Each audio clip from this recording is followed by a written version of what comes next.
Hello and welcome Easily over London. to From Dial Square to Where. We've just been talking offline and I'm drained after yesterday, but elated. Elated. I've got a couple of podcast virgins on today, which is really exciting. Mo Guna, how are you? I'm good, man. Appreciate you having me on. What's Ah, going on? very welcome. It's been a long time coming. I think we've been discussing this maybe for about 4.5 years, so it's really good to have you on. Yeah, for sure. For sure, It's for great. sure.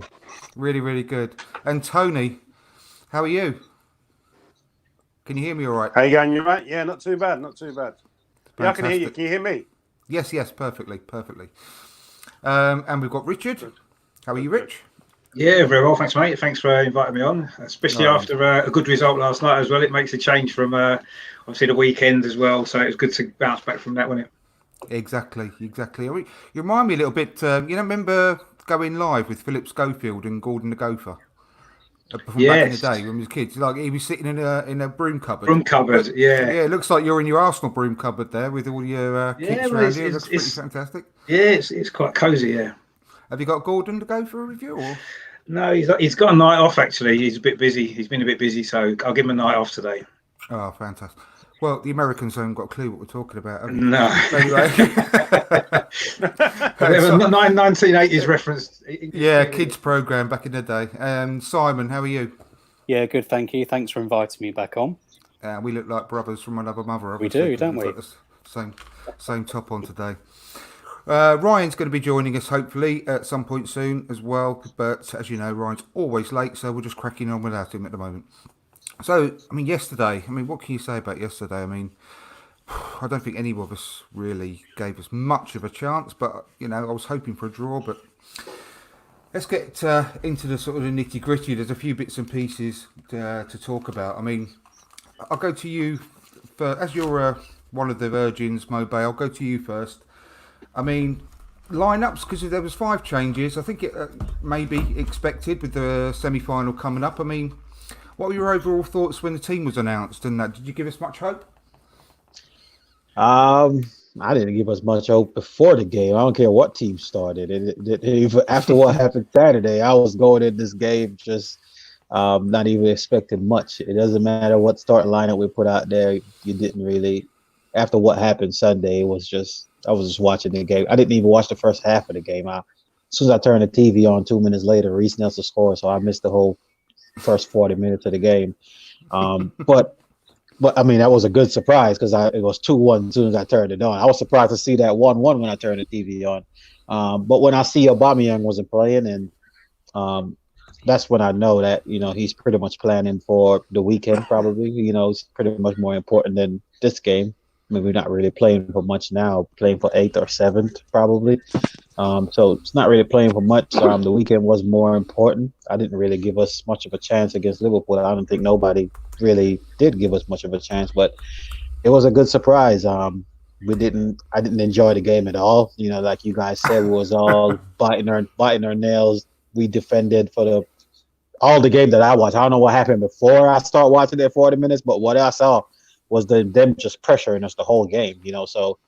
It was good to see us stand up defensively. Proud of the boys for doing that. We talk about the keeper making some good saves, but other than that, it's 3 points against the champion. So nothing much I can complain about, really. No, absolutely. And Tony, what about you? Your same question to you, mate. Yeah, I saw the lineup and I was a bit, how can I say, I was bricking it before the game and I was bricking it even more when I saw the lineup. I thought no Aubameyang starting. I thought that was a bit of a worry. I also thought Bellerin not playing that right back. I was always a bit concerned about. Cedric. I'm not sure if he's up to much, but he done the job in the first half. He was probably at fault for the first goal, but all in all, the defence yesterday was on point. I thought it was really good. So can't really complain with the selection afterwards. At the beginning of the game, I mean, there's always going to be questions to ask. Yeah, Everyone's going to. You can put out the best 11, and there will always be someone who you don't want in that team, or there will always be someone who don't want that someone. So you're always going to have that, unfortunately. But you're playing Liverpool, the champions, and they're a good team. So I don't think many of people gave us a chance. So I didn't have have much hope at the beginning. Yeah, and then when I saw the team, it was much the same, different, really. I mean, I was really delighted to get my two wishes, and that was Mustafi and Kolasinac were out the defence. So that was really, really positive to start off with. Richard, I mean, obviously Martinez. We're going to come on to Martinez, in a bit more detail later, because I mean, he's just been absolutely incredible. But about, I think it was first 10 minutes, maybe. Had a bit of his first sort of jittery moment that he's had since he joined us back in the team recently. Do you remember where he tried to take the kick out and sort of Firmino did an Nketiah on him? Yeah, he did. I mean, to be fair, he nearly did one against Spurs as well, didn't he? He sort of passed out from the back on Sunday, and it nearly cost us a goal.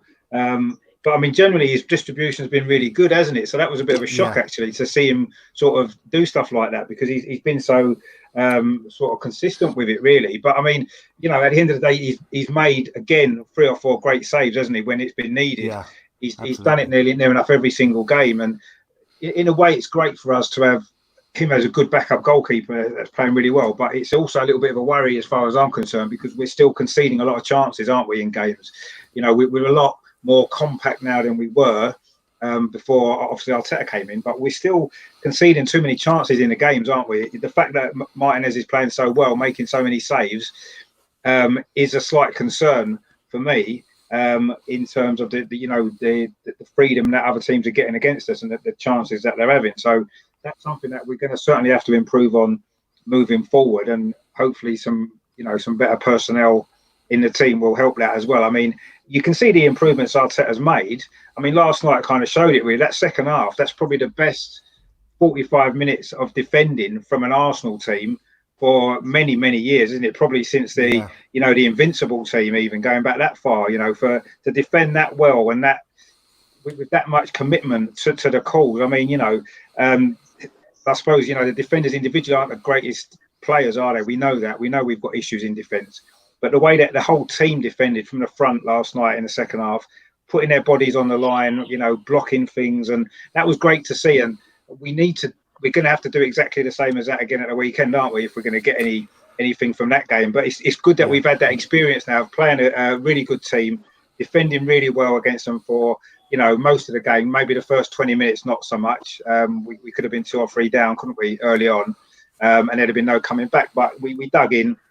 I say the second half was as good as I've seen defensively. It was almost like a George Graham throwback, wasn't it, to the 1980s, really? I mean, that's what I put on Twitter. That's what I'm delighted about. Yeah, I mean, we'll come on to the shape of the team. Yeah, the shape of the team, really, as well, all the way through. I mean, I like this 3 at the back, actually. I remember when George did it in the, for the Liverpool game and stuff like that in '89, didn't he? He went with a 3 at the back, and it's a good system. I've always liked it, and I'm glad that Arteta's sticking with it, because it's been working in terms of we're looking a lot more solid now.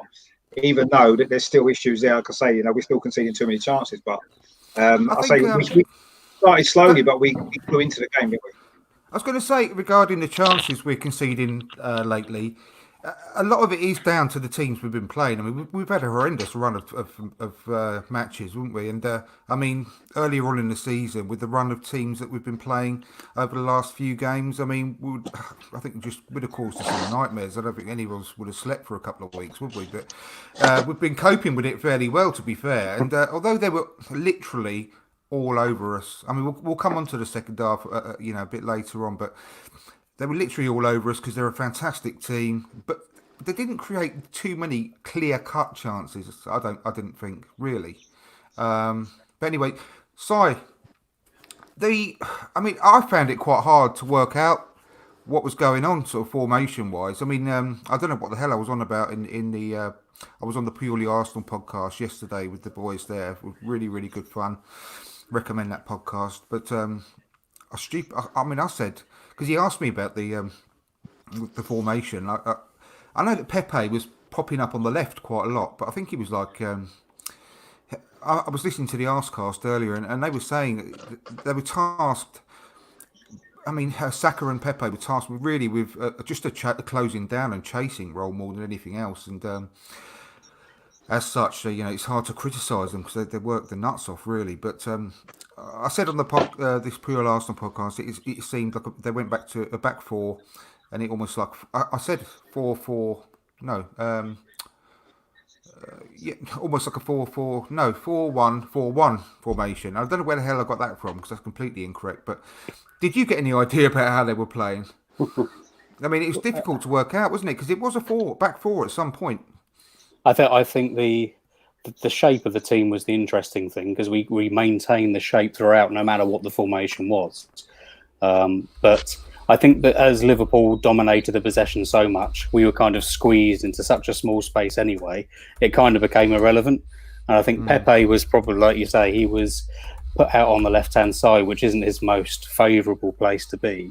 But he had a job to do, which was to help out Saka and to, the pair of them take care of the left-hand side. So I've seen quite a few people get on his back a little bit yesterday and said, well, he wasn't really involved in the game, didn't touch the ball very much, particularly in the first half. But, Pepe isn't really designed for that. Now, he did a job yesterday, but we're not going to see the real Pepe and a confident Pepe all the time that we can't play the ball into his feet. He can't run at people. He didn't have the opportunity yesterday at all, really, to show his strengths and his qualities. He was out on the left there, and he had to deal with what was in front of him, and that was it. Yeah. And I think, Saka had a fairly quiet game, but he had an awful lot to do. He had a lot of people running at him, and he had a lot of defensive duties to do. So you again didn't see, the beauty of his game is really him going forward and putting balls into the box. And of course, you have Tierney slotting in part of the back three as well. So he did a fantastic job, I think, in as a centre back. But you, of course, automatically miss him going forward and bombing down the left. Now, you're probably not going to be able to do that against Liverpool for 90 minutes anyway. So probably a good game for him to be in at centre back and sacrifice that, I think. Yeah, I think so, definitely. If anyone thought or it comes across as being disappointed that we weren't dominating the play, I mean, you need to go and shake their heads, really, because we're against Liverpool at the end of the day. Whether it's the end of the season after they've won the league already or not, they were still trying to go after the points record and the wins record in the Premier League.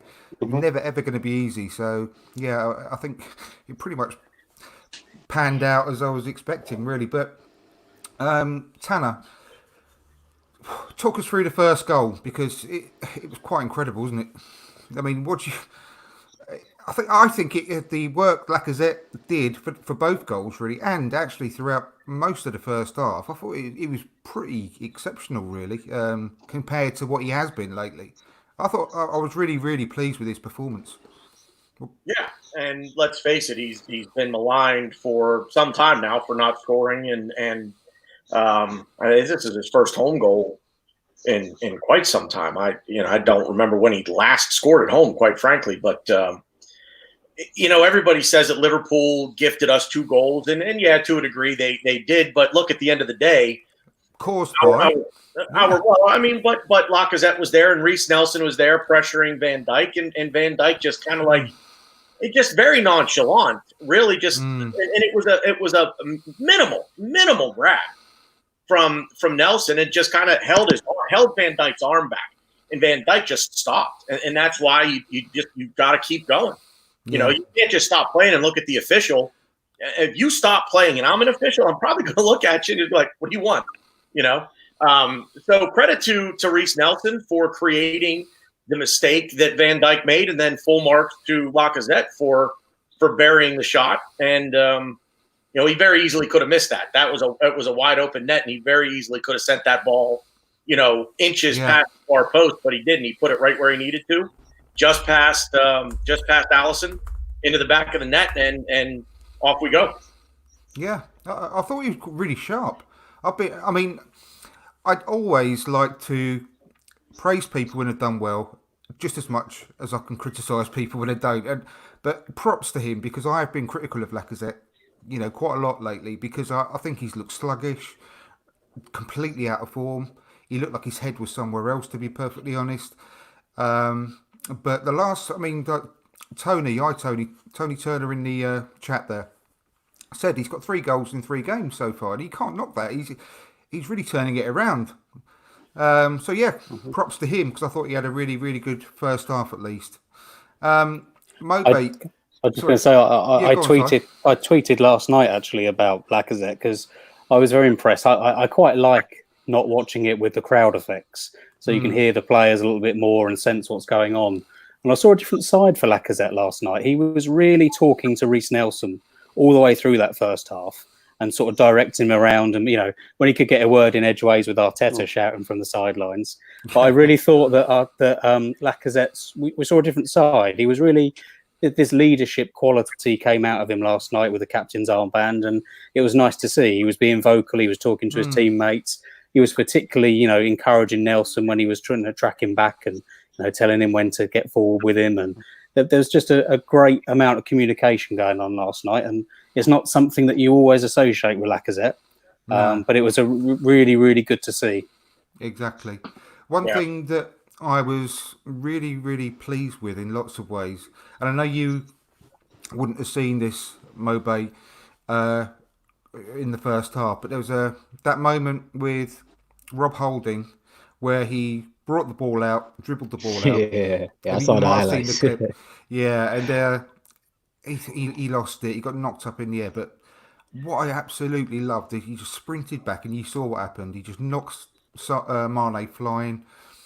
Mane kicked out, and the way he just stood there and looked over him, it was almost like a gladiator moment, looking after someone.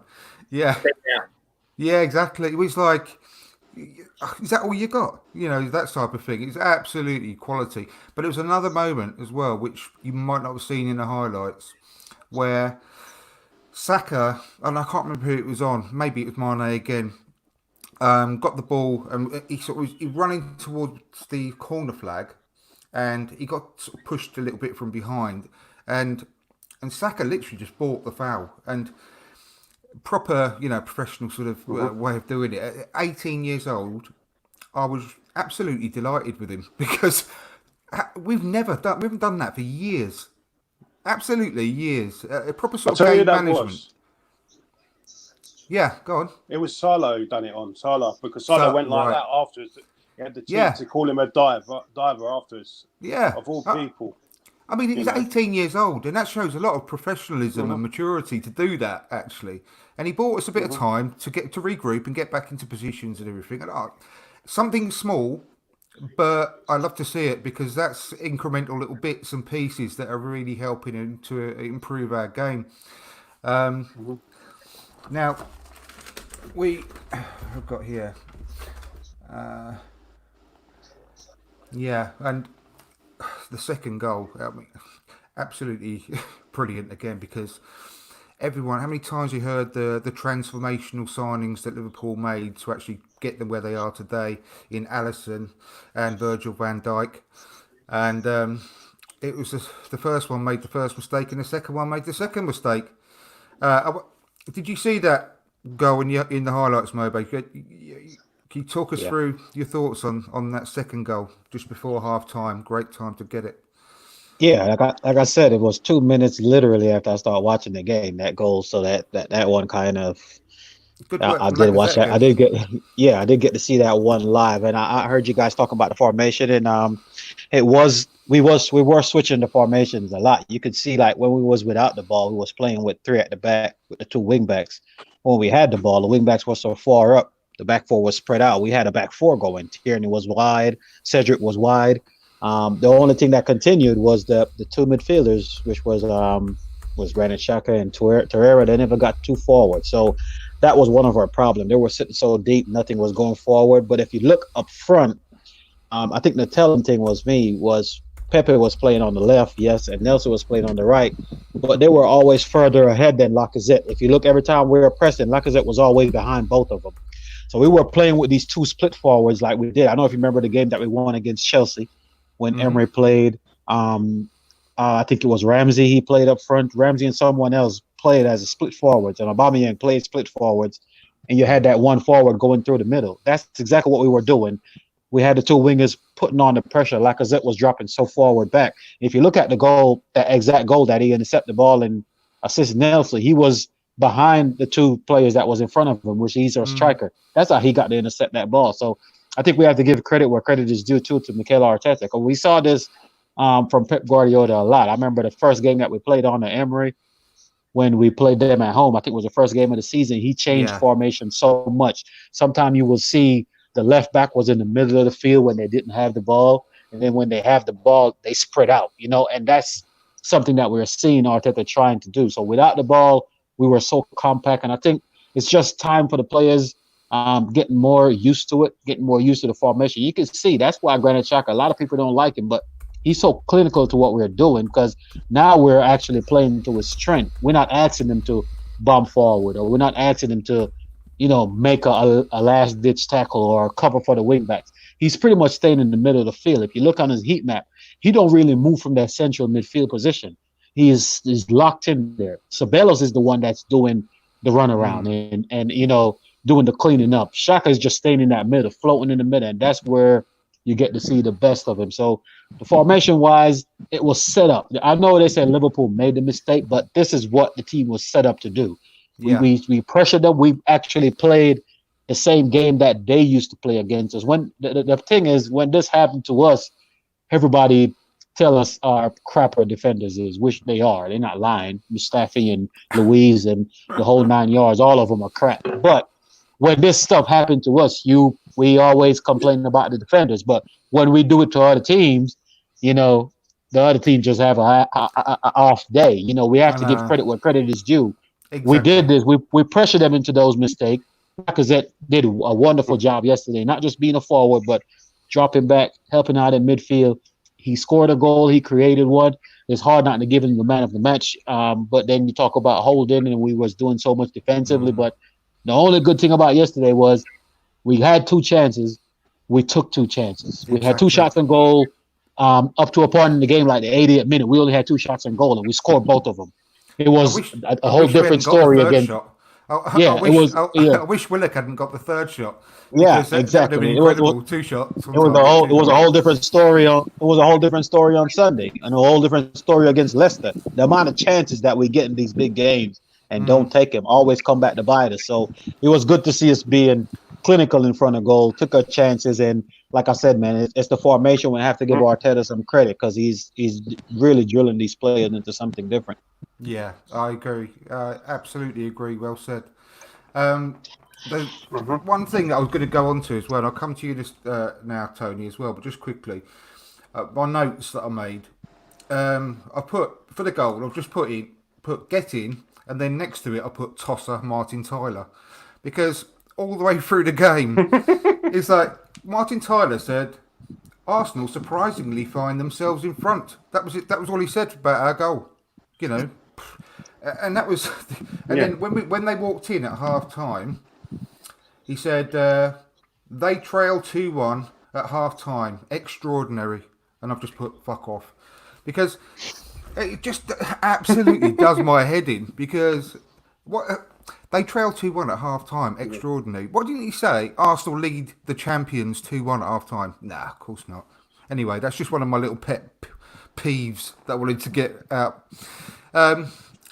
Tony, so 2-1 at half-time. Incredible, really. I don't think anyone expected it. What I found, on both goals, I didn't actually celebrate them at first, because I thought to myself, because I was watching it without the crowd noise and everything, and it seemed like everything stood still, and neither Lacazette nor Reece Nelson celebrated their goals, and I just assumed they were going to get called offside or something along those lines. It was really actually quite a weird situation. So I think when it got to half time, it hadn't really sunk in that we were actually leading properly. So and when it got to half time, how were you thinking about the second half and everything, and how the first half went? How were you feeling then? See, at the moment, I just want to talk about Martin Tyler. You brought him up. You brought him fresh to my mind, the stuff he was going through the game. Really wound me up. But it did wind me up, because you'll probably talk about it later on, but there was a tackle in the game which was a blatant red card. It was the same as in Nketiah's. And he spoke about 10 minutes about a non-existent penalty which never happened. There was no foul. It was a great bit of defending by Arsenal, and he talked about it for about 5 minutes, whereas the red card offence, which was a red card in my eyes, he spoke for about 5 seconds, brushed it under the carpet. Same as Alan Smith, because, you know, sometimes I think Alan Smith's had the Men in Black laser sprayed at him and he's forgot he's played for us and he's got any allegiance to us. That's the problem with that guy. You know, I don't expect him to be biased, but I expect him to give us a good account for the team that he paid him his wages for all this time. We put him where he is. That's the kind of thing that wound me up at half time. So I turned the television off at half time. I didn't want to listen to any punditry. I kind of just went on Twitter as I do, ranted and raved for about 10, 15 minutes. Mainly, nothing to do with us winning, but mainly the tackle, the foul. That was the thing what really wound me up. Really disgusting. Yeah. You know, I don't think I'd be so incensed if it wasn't for the fact that Aubameyang got sent off against Palace for the similar thing, and also Nketiah a week ago. And the fact that VAR didn't even look at it is another thing which is just bemuses me. It bemuses me because what do they do when they're not looking at VAR videos? Are they on YouTube? Or are they doing something else? Because they must be watching the same stream as us. They must be watching Sky doing a replay of it and go, oh, do you know what? Tierney, yeah, you need to look back on this. I think it's a red card. Surely they must look at these the same as we are, because everyone who watched it yesterday would agree it was a red card. Even some ardent Liverpool fans might even say that as well. I was doing the same. I was ranting and raving about it on Twitter yesterday, and it just there's no logic to it at all. You've got to start thinking, because someone tweeted out. I wish I printed it off, or at least I'd done a screen grab of this tweet someone put out, listed everything that has gone against us, and comparisons that gone for other teams, and nothing had happened, and we're bottom of the league, aren't we, for the Fair Play League? And anyone, if you actually talk to any other fan of any other club who is actually a nice, genuine fan, they would all say, if they ever watched Arsenal, we're not a dirty team at all. We're far from it. There's something weird going on, and that's all I'm going to say. There's something weird. I'm not one of these conspiracy theory people, but I think it's going back to when we first started getting teams full of the foreign players, and we were being tackled because we had all these great players, flair players, but when they went down, they had that bit of flamboyance about it, didn't they? And I think that referees really took against us at that sort of era, around that sort of time. And I think it's just something that's just still sticking around over and over again, because there's no one can tell me really that there isn't some kind of bias against Arsenal with referees. There's got to be. And you look at one other thing. So I'll come to you in a sec, Tanner. That tackle that Xhaka did, absolutely perfect, pinpointly timed tackle, and he got the same. He got the same punishment, just a yellow card, that Terence Trent D'Arby did for that tackle on our star player, Saka. It's just out of order. When you think about it. So, yeah, anyway, it's a good point, and it's showing no signs of changing either. That's the annoying thing as well. And Nketiah's tackle last week, that stopped him from playing in that game yesterday, which really fucked us up, because we really could have done with him yesterday as well. So anyway, Tanner, you put your hand up. 100%. You stole my thunder on that, because I was just going to say the same thing. I think it was James McNicholas who said that you could hear the Alexander Arnold challenge on Saka. And now, obviously it wasn't a bone breaking or anything like that. I think maybe he got his spikes into the shin pad. But the Granit Xhaka tackle, and I don't remember who the challenge was on.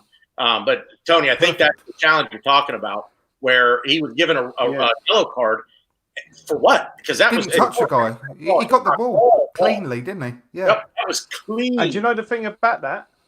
That yellow card from Xhaka? That actually went to VAR to check to see if it was a red card. Yeah.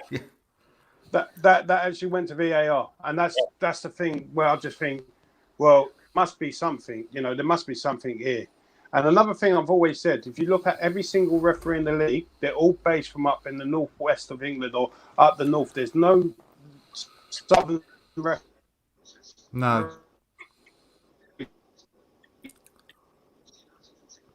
Just waiting to see if you come back, Tone, because we've lost you just slightly. I'll just give you a sec. That's a shame. And that, Oh, here we are. We got some.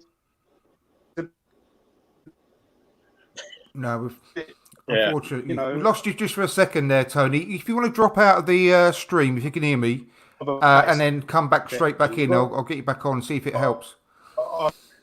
Just, Andrew, I think Tony mentioned Alan Smith and kind of forgetting his roots and everything. And I will say that over here in America, we have Lee Dixon as the he's on NBC's number one. Number one commentary. Is he back? Oh. Tony, if you can hear me, if you drop out of the stream, and I'll put you straight back in because that usually sometimes sorts it out. But Lee Dixon basically said yesterday the Xhaka yellow card. He said that where's the foul? I don't see a foul there at all. And was in agreement with us on the Alexander Arnold challenge on Sog. He said that okay, it's a card, yes, but Nketiah was sent off with a straight red after VAR checked it. Why isn't VAR checking this one? Lee Dixon, God bless him. He's he knows where his bread was buttered. So yeah, no, absolutely. Now the only issue I've got with people going on about Alan Smith is they're literally saying he's tarnished his reputation. He's not, going on and on. I don't agree with that at all. There was a couple of things, and someone put a couple of points on. And again, I wish I made a note of it, but that Alan Smith actually showed a few signs of backing up Arsenal yesterday, and I can't remember what the points were that he made. But I think Alan Smith's a legend, and for everything he's done for the club, he's taken his this job very, very seriously, professionally. He's taken it to the extreme whereby he doesn't want to come across as a biased Arsenal fan, but he does take it too far sometimes the other way. But I still can't say. I still won't have anyone saying he's not a legend just because of that sort of stuff, because it's ridiculous. He's won us a European Cup. He's got one of the he's doing his job, isn't he? That's it, isn't he? That's all he's doing. Exactly, he's doing his job, exactly. Yeah, and he's trying to do it professionally, and you can't knock him for that anyway. And you almost feel like I've never heard Alan Smith on commentary again. I don't get that feed over here, but Graham Lasso is another commentator for NBC over here in the States, and it's almost like they're overcompensating in trying to not appear biased towards their former clubs, and they almost appear biased against their former clubs. So I think maybe that's kind of the point with Alan Smith, like you're saying, Andrew. He almost takes it too far the other way and overcorrects the quote unquote perceived problem. Yeah, exactly. Now I'm going to come to you on this one, Richard. Like you touched on it earlier about the performance in the second half with the defending and everything, and I just loved seeing Holding in there. What a difference it makes. And do you know what? I'm going to be just give one slightly negative comment, which is hopefully will be my only one today, and it just makes me think what could have been if he'd have played Holding these last few games instead of Kolasinac. That is quite sad, because there's no way I don't think we would have lost against Spurs if Holding had played. So yeah, I mean, but let's continue with the positive side of that. I love this performance because of this backs to the wall, grinding out a result. And just for 1 second, imagine that the roles were reversed, right? And Liverpool were going for the title, and they'd done what we'd done if we'd been all over them. They would have got praise to the high hilt, saying, it takes a good team to grind out a result like that, blah, blah, blah. And we did it, we did it against them. And we did actually, they had loads of, you look at the stats and they can be quite misleading in lots of ways. They didn't create too many actual clear-cut opportunities at all. And I think our defending really took me back to the George Graham days. So, yeah, expand on that a little bit if you can. I mean, exactly was like that. I mean, so many games in the sort of 1980s and early part of the 90s when George was there. It was like an away game last night in a way, wasn't it? The way that we played, we didn't have a lot of possession. We defended very deep, especially in the second half. I mean, they pushed us back, I guess, as well. But it just reminded me so much of those days when we used to break away and nick a goal. Ian Wright would normally score and we'd win 1-0 away from home. And that was what that was like. We did it against Liverpool a couple of times, sort of back in the day as well, when they were, the sort of challenges for the league and stuff like that. And that was great to see, because over the last 10 years or more, maybe, we've not had that in our team, have we? We've not been able to produce a performance like that. Every time we've tried to defend the lead against anybody, whether it's a team like Liverpool or whether it's somebody like Hull or wherever it might be, whenever we try to defend the lead, 9 times out of 10, we don't do it. We make a mistake, concede a stupid goal, and that's what happens. And it's been like that for a long time. So the fact that we did that last night, I mean, you mentioned Rob Holding, and Rob Holding had a brilliant game, considering he's not played a lot of football. Really since his injury, he's not played very much at all. I mean, I don't know why he's not been playing lately. He had a great game. Was it Southampton, wasn't it? I think he played, and he had a great game there. Yeah, we kept a clean sheet, and since then he's barely got a look in, which I find a bit strange. But actually, what I liked about the back three last night, you mentioned Kolasinac, Tierney playing in that left-sided centre-back role. He's an actual proper defender. You're saying we missed him going forward. I don't care how much he goes forward. His job's he's a defender. He's a fullback by trade. His job's to defend. Last night he was absolutely brilliant as a defender. Nothing got past him. He read the game well. He was just absolutely brilliant. And when he's got the ball, he's going to be tidy with the ball. He very rarely gives it away. I don't want him to go forward. I want him to play in that left centre-back position now indefinitely, because I think it suits him, and it made our team last night a lot more solid and compact, because he didn't disappear. Kolasinac doesn't really know how to play that role, because he's generally been a wing back going up the other end of the pitch, and he can't rein himself in. He's constantly out of position, and it pulls everyone else around. The fact he's got a donut for a brain doesn't help either. Exactly, yeah. But Tierney actually stayed in his position. He did his job, what he needed to do, and he was absolutely brilliant.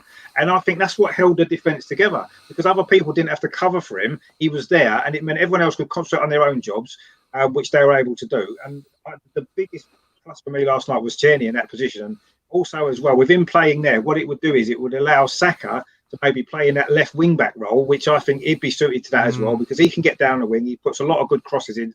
He's got a lot of assists, and I think that actually that those two in those positions there down the left hand side would actually be. I mean, last night we wasn't going to attack much, so Saka didn't get an opportunity to do that, did he? Anyway, he wasn't going. It wasn't that sort of game. No, and Pepe obviously. No. I mean, I know Pepe played on the left last night, but he wasn't going to be able to get forward really anyway, just because of the way we'd set up the team last night. We wasn't set up for that, was we? But going forward, that's how I can see us playing. And I mean, Rob Holding, as I said before, he almost reminded me a little bit of Tony Adams. I don't want to compare him to Tony Adams, because Tony Adams did as his career was unbelievable. But the way that he played, the way he was sort of leading at the back as well, how he dealt with Mane, what we mentioned before, when he was basically said, I'm not taking that off you. Do you know what I mean? And that was a Tony Adams. Yeah, exactly. And that, he's got a little bit of that in him, hasn't he? And if that can be brought out, if Arteta can maybe, push that along a bit more. He needs to play more, doesn't he, Holding? I think it's, he does need to play more. And I'd like to see him play on Saturday, definitely, because I think he deserves it after the way he played last. In fact, I wouldn't change the back three at all for Saturday.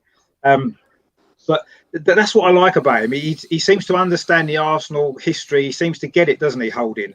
And and last night, I'll say, considering he's hardly played, I mean, that was unbelievable to play like that in that sort of a game against, a good opposition. People might say Liverpool wasn't 100% trying, but they were in that second half. They did everything to win that game. They took that game seriously. No, they gave everything to win that game, because they wanted that points record. Let's not pretend they didn't. They wanted to get that points record. They wanted to win all their games. Last night they picked their strongest team, and they played to win that game. And people say, "Oh, you've only beat them because they've already won the league." We're playing like as we did last night. We would have beat them if we'd played them 4 months ago when they were flying, because they just didn't get through us. They wasn't able to because of how well we defended. And Xhaka as well. I want to mention Xhaka. I know he gets a lot of criticism. I've always tried to defend him because I like Xhaka. I think he's a great player and he fits into what we need in the midfield. When he wasn't playing, we were nowhere near as compact and solid in midfield. He comes back in and he's done a great job. Last night, I thought he was brilliant as well. Absolutely brilliant. I mean, Henderson's got a lot of praise this season for Liverpool. I know he's injured, but you can't tell me Xhaka's not better than Henderson because I'm just not having it. He got He's three blocks. He literally put his body on the line yesterday. To be fair, I mean that yellow card that we mentioned, that wasn't a foul. It was a clean tackle, an unbelievably great tackle. Perfect and he did a few of them, yeah. didn't he? There was one in the second half, just outside the box, when he took the ball off. I think it might have been, I can't remember. It might have been Salah, and that was a great tackle as well. That stopped an attack. I was nervous. He does that a lot. Yeah. Well, I think we all were because it was coming to the last 10 minutes and the pressure was building. But Xhaka's got such a cool head. I mean, I know people won't probably agree, but I actually think he should be made captain again. I think he's a natural leader on the pitch. I think the other players respect him and look up to him, and his performances now warrant it because he's a leader in every single game. And I think he deserves to. He gets the captain's armband every time the captain goes off. They just give it to him. You know, and there'll be a bit of unrest from the fans. They won't want it because of what he did before. But to me, forget that. Look at how he's playing. Look at how what a leader he is. Look how the other players look up to him and do the right thing. He should be captain. There's no doubt in my mind. I think when it comes to the FA Cup final, I'd want him to be captain because he deserves it if we get there. Well, you know how I feel about that. I wouldn't have him as captain, but I think he's really important for the team at the moment. I agree about everything with him because you got to give people props when they're doing really well. We're quick enough to dish it out when they're doing crap. Yeah. So let's be put our hands up and say, look, you're playing really well at the moment. Just keep it going. I'm absolutely happy to have him back in the team, playing like he is, looking happy as well, playing. But yeah, do you not think he's been one out of the whole of the Premier League since the restart? Do you not think he's been one of the best players in the whole Premier League since the restart? I think he has. I think he's been absolutely brilliant in every single game. We've got a couple of them actually with the goalie as well. I mean, we're going to want to come on to it. Saka's another. Saka's another. You know, I want to give we won't someone get else credit props. for it, One other guy, just very quickly, I'll give props to, and that's David Luiz as well. I thought he had a great game yesterday. He actually put his bollocks on the line at one point as well, didn't he? Doesn't he read the game well as well? Doesn't he? He reads the danger well. I know he sometimes makes the odd mistake, and he does, and we can't deny that. Although I don't think he's made as many as people say for us. Anyway, he was solid yesterday. He reads the game well, doesn't he? He reads the danger. He tends to anticipate things. He gets in front of the player and wins the ball. He does that a lot, and then obviously his long passes are a great outlet as well, aren't they? I know last night we didn't get the opportunity to use it really, but it is a great outlet in a lot of games. And again, he's another important player, and he's another leader as well, isn't he? And the other, I mean, what Saka said when he signed his contract, he mentioned David Luiz, didn't he, as one of the players who's really helped him and really influenced him. He's obviously, that's why Arteta wanted him to stay for another season, because he knows the influence he's having on the young players. And again, you know, he gets a lot of stick, and I don't really know why, because over the season he's been good. You know, 3 or 4 mistakes, yes, he's made, and I'm sure he admits that himself. But overall, he's been solid, he's been strong, and he's probably been our most consistent defender over the season. You know, and that needs to be that chance that. Salah, I think. Yeah, it was Salah that had, and Martinez did a really good save on that one, so I've got his fingertips to it. But because that was another thing that really annoyed me about Martin Tyler. He said, he sold David Luiz there. Yeah. And, 'cause he didn't sold David. He threw himself in front of the ball. And he had his legs wide open, so he literally put his bollocks on the line. He could have literally had a football full pelt into his groin, couldn't he? And but he threw himself in front of the ball. He didn't sell him a dummy or anything, and that was annoying because he did that because that was David Luiz. They were all doing that last night, weren't they? They were all prepared to to throw themselves in the way of everything. Put their bodies on the line, and all of them did. Every single player. You can't knock them for any their commitment yesterday. I thought it was absolutely spot on, and that's what I was so happy about. That this is all come from Arteta. Can you imagine? Literally, just a few short months ago, our players looked like completely disinterested. They'd given up, hadn't they? Literally given up, and you look what they're doing now for the manager. It's absolutely remarkable. 100%. This is the first stage of the new era, because that match yesterday sort of encompasses that they've all bought into Mikel Arteta's philosophy, and they will literally do anything for him. Imagine And if he can get some good players. Imagine if he's allowed to just- sign some decent players. Imagine what Amazing. we can do. Amazing. Imagine what we can do with that in the next 2 or 3 years. If he's given the players that he needs and he wants. I know there was a bit of a hint about his interview afterwards about the funds he might not or might get. But I love that and all. if he's allowed to buy the players in that he knows that we need, and he'll know which players he wants as well because he knows what he's doing. If he's allowed to get those players now and then in consecutive windows going forward, when he's got them players in place, I can see the future being brilliant for us.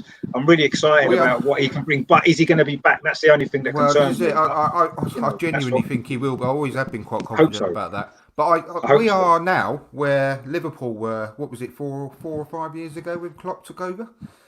And I heard on the way home, because I was listening to, what was it?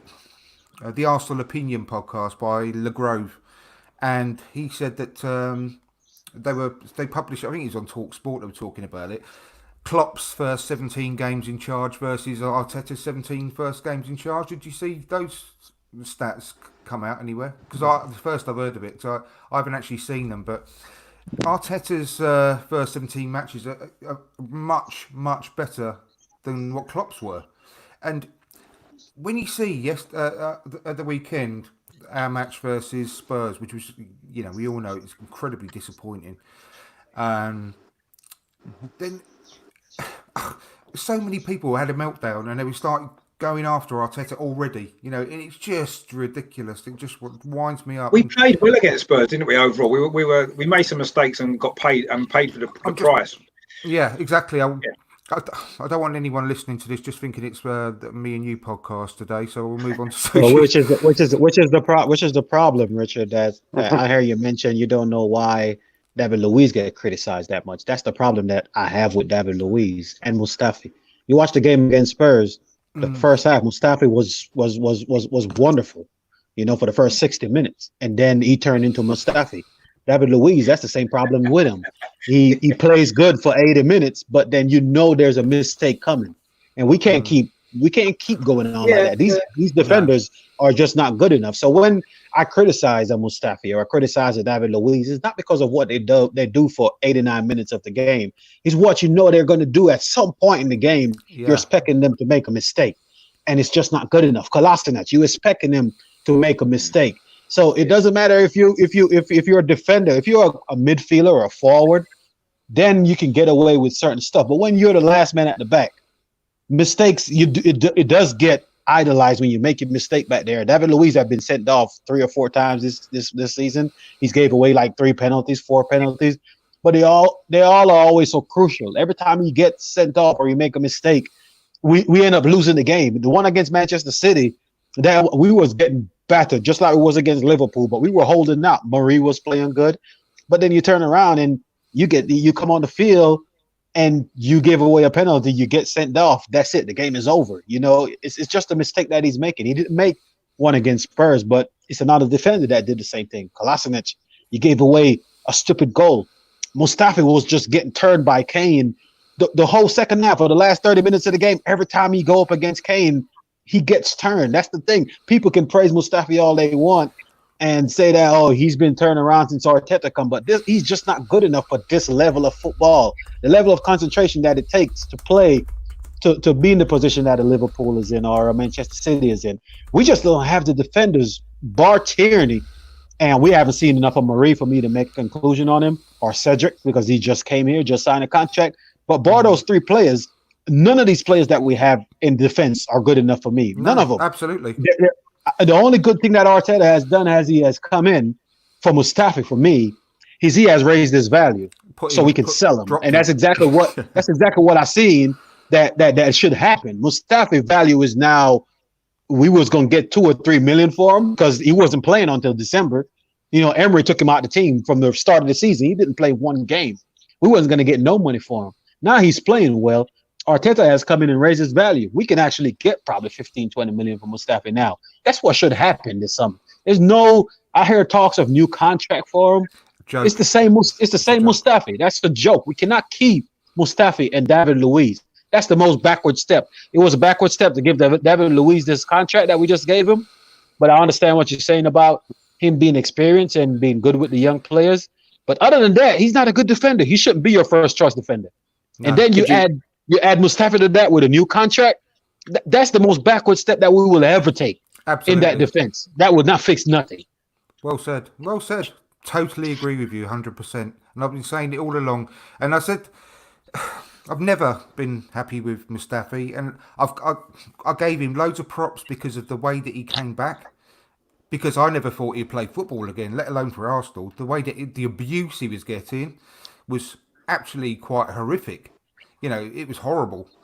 So he showed a lot of mental strength to come back and actually get back on the pitch to start off with, let alone actually giving out some decent performances.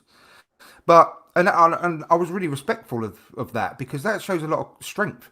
But he's got a button inside him. I mean, against Spurs, it was like the second half was like Mustafi's greatest hits. You know, all in one go. So he put them all out there for everyone to see. You know, trying to tackle someone with his head at one point. You know, it's an absolute joke. You know, he's got a switch that switches onto mental retardation mode, and he just does weird things. You know, it's just, you can't have that in your team. You know, you always only no more than a few seconds away from an absolutely horrific mistake. You know, and we've got to get rid of all that. But what you can't knock is that because of what Arteta's doing, he's trying to hide everyone's weaknesses to make us get through games. He's almost like this at the end of this season, and this is a quite weird analogy, but he's almost like what's his name? Neil Warnock. He's coming to do a job to get us through, to stop us getting relegated. You know, it's almost like that, isn't he? He's trying to make the best of people's strengths. So we've got shit players at the back, and we know we have. But the way that he's got everyone working together as a unit, it's the only way he can actually try and hide their weaknesses by being better as one, if you know what I mean. So, yeah. Just going back to your point, Richard, about Luiz, I think the reason that he looked good last night was actually the people he was next to. I think you have got no-nonsense defenders in Holding and Tierney who get the ball and do what's necessary with it. They don't stand on the ball for too long, looking around them, waving their arms at people because they want someone to pass to. They get rid of the ball and they do what's necessary. And I think that composes Luiz somewhat, because he's got two sensible heads next to him as well. And I think if you put those three together, I think Luiz is still guilty of a mistake here and there, but I think the three of them together is a better three than other options that we've got in the team. If you look at Kolasinac, how he's become a footballer, I'm not really sure, because he gets the ball and the first thing he does is stare down at it. And like, he doesn't know where it is. He doesn't know what foot it's on. And he's looking around and he's looking at the ball. And by the time he's done that, he's being closed down, or he's rushed his pass, or he's made the wrong call. Tierney and Holding get the ball and it's away straight away. Or they've got, Holding's got the ability to take the ball, carry it forward a little bit, play the pass. It's composed, it's relaxed. As soon as you get Kolasinac on the ball, especially, it's a rush and it's a worry. And I think, behaviour of other people must rub off on people like Luiz as well. Do you remember that player that signed for Southampton famously that time, who wasn't a footballer, and I think he got Ali Dyer or something. His name wasn't it? George That's Weah's, it, George yeah, Weah's yeah. brother, Ali George Weah's Dyer. cousin. Yeah. Yes, that's right. Yeah. And that's what I think Kolasinac is. What professional footballer actually has to look at the football when they're dribbling it or working with it? No one. That's the first thing you learn. Don't look at the football. Look around you. What's going on? Crazy, absolutely crazy. I don't understand how he's a footballer either. So, really good point. I'm going to move on now to sort of pretty much finish up with this game, but we need to give some praise to Martinez. Like I said earlier, have you guys, when Martinelli and Saka signed their new contracts, there was a video put out with Martinelli, like an interview that was on the Arsenal player, and it was Martinez, wasn't it, that sort of interviewed him. We've got to take into account, now this is like going to be really, really sort of a tough situation because of Leno being probably, along with Aubameyang, probably one of our best player over the last couple of years. I think everyone be quite happy to accept that. And the fact that he was playing under Emery and facing 20, 30 shots at least every single game, you know, he was in a terrible team and he was phenomenal, Leno. But when you look at Martinez now, not only is he producing what can only be described as literally world-class performances in lots of cases and saves. That save yesterday are absolutely phenomenal. And what I actually love about him, he's totally, like, literally commanding his whole box. He's got no issue knocking the play. A little bit of Jens Lehmann about him, but if he needs to knock one of our own players out of the way to catch the ball, he'll do it. And I love Holding because he's an old-fashioned type real defender. No fuss. Hard man type of defender, which I love, which we haven't had for ages. And in the same way, I feel like that about Martinez, the way he commands his box and the way he actually, in an old school fashion, catches the ball. It's like he's got Pritt stick on his gloves. He's just like, I can't remember him spilling a shot, you know, in cross. I don't think he's dropped one, has he? You might be able to put me right, but everything he goes for, he catches. He doesn't spill it. So not only have you got to take that into account, the way that he's actually playing, you've got to look at the other side of things, like the way that he's literally being like a surrogate father to Martinelli at the moment, which is absolutely amazing. I love that video. That it was really quite heartwarming. And then at the same time, that he's actually been with the club for 10 years, completely loyal. And when you read the background stories about him and his dad and stuff, in the way he loves Arsenal, he was absolutely determined to be the first choice. And the way that he's actually got to this situation now, and he's taken it brilliantly. He couldn't have asked for anything more. When he's got his chance, and boy, has he taken it at the end of the day. And he's been so patient, so loyal. He's 10 years of waiting, and he's finally done it. So, I mean, if I'm Martinez now, and if I got immediately dropped when Leno is back fit, I'll be really pissed off, to be perfectly honest, and I'll be knocking on the manager's door and say, right, I want to go and be a number one somewhere else. It's a really tough situation. I'll go to you on this, Tanner, first. So I'm Martinez. I'm going to be knocking on your door. What are you going to do? It's tough because we've got two first choice keepers in effect now, you know. So we're going to be in a bit of a situation. So one thing, and I've touched on this on my own show at one point, and I made the comment that you should not lose your starting job due to injury. Meaning, so in this case, I don't think that Leno should lose his starting place because he got injured. He didn't play himself out of the number one position, and it can be argued that Martinez is playing himself into that number one position, but the nice thing about the situation is we're going to have a training camp. We're going to have a bit of an off season, quote unquote, to kind of settle this debate. And I think what you'll see when we come back at the beginning of next season, in maybe a month and a half tops. But what we'll see is probably whoever Arteta thinks has the hot hand is probably going to be the guy that gets the start. And I right now would probably consider selling Martinez for the right price. I think he's playing his value up and up and up, and we could use that money to improve in other areas. I'm not sitting here and preaching yes, sell him. It's not what I'm saying at all. I think it's an absolute boon to have two top goalkeepers and we have two very good goalkeepers.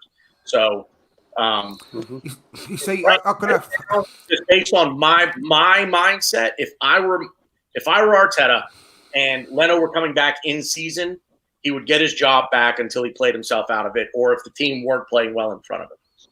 You see, it's so tough. But the thing that would sway it for me, I have to say, because it's early days, I know, because it's been eight games or something, but yeah, I think so far on that, using that small bracket, he's been even more impressive than Leno because of the catching of the ball. Well, But Leno's been fantastic. Don't get me wrong. He's so tough. But what I think if I had a gun to my head, hopefully we won't be in this situation. But if I had a gun to my head, the one thing that would sway it for me is the fact that Martinez has been with the club for 10 years, and he's been really loyal and waited for his chance, done everything we've asked of him, been on about 5 or 6 loans, and when he's got his chance, he's taken it with leaps and bounds. And I think that would be the one thing for me, the loyalty that would have to sway it for me. But I wouldn't be, let me make go on. Just the one other thing that I think can't be overlooked here between the two, we're playing better defensively in front of Martinez than what we were in front of Leno as well. And and Arteta has changed the formation as well. He's gone from a solid 4 at the back to now 3 at the back, 5 at the back. Even yesterday, the formation is just kind of fluid. It's going from a 4 to a 5 at the back. So I think one thing can't be overlooked in this argument is how well the team is playing defensively in front of Emi Martinez. Yeah, no, absolutely. I'll take everything on board like that. Tony, we haven't spoke. Had your thoughts for what's your thoughts about this? I know it's actually quite hypothetical at the moment, and let's not forget the fact that it wouldn't be the end. If we could keep them both happy, I'd be absolutely delighted if we can keep them both. 100%. Because let's not forget the fact that why Martinez is in the team now. Because injuries do happen. So what's your thoughts on this? My personal opinion is I don't go with trends. So for me, if Leno's your better keeper, you play him. But at the moment, you can't argue that Martinez needs to start on Saturday, for example.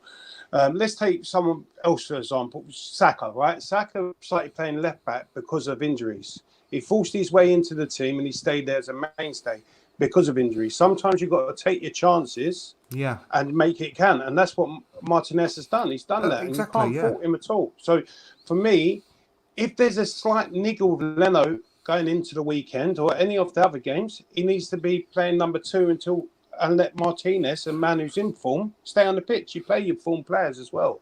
Yeah, so I think so.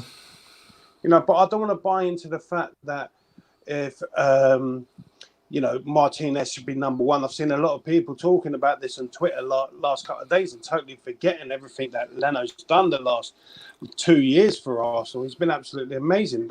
I'll go back to last year when he made a double save against Tottenham. You don't see keepers do that. And the one against these are Man things City that you as remember. well. Yeah, you remember them because they're great saves. So that's why it's so hard. It's really tough, isn't it? It is hard. I never thought we'd see this situation. It's great that we've got that situation.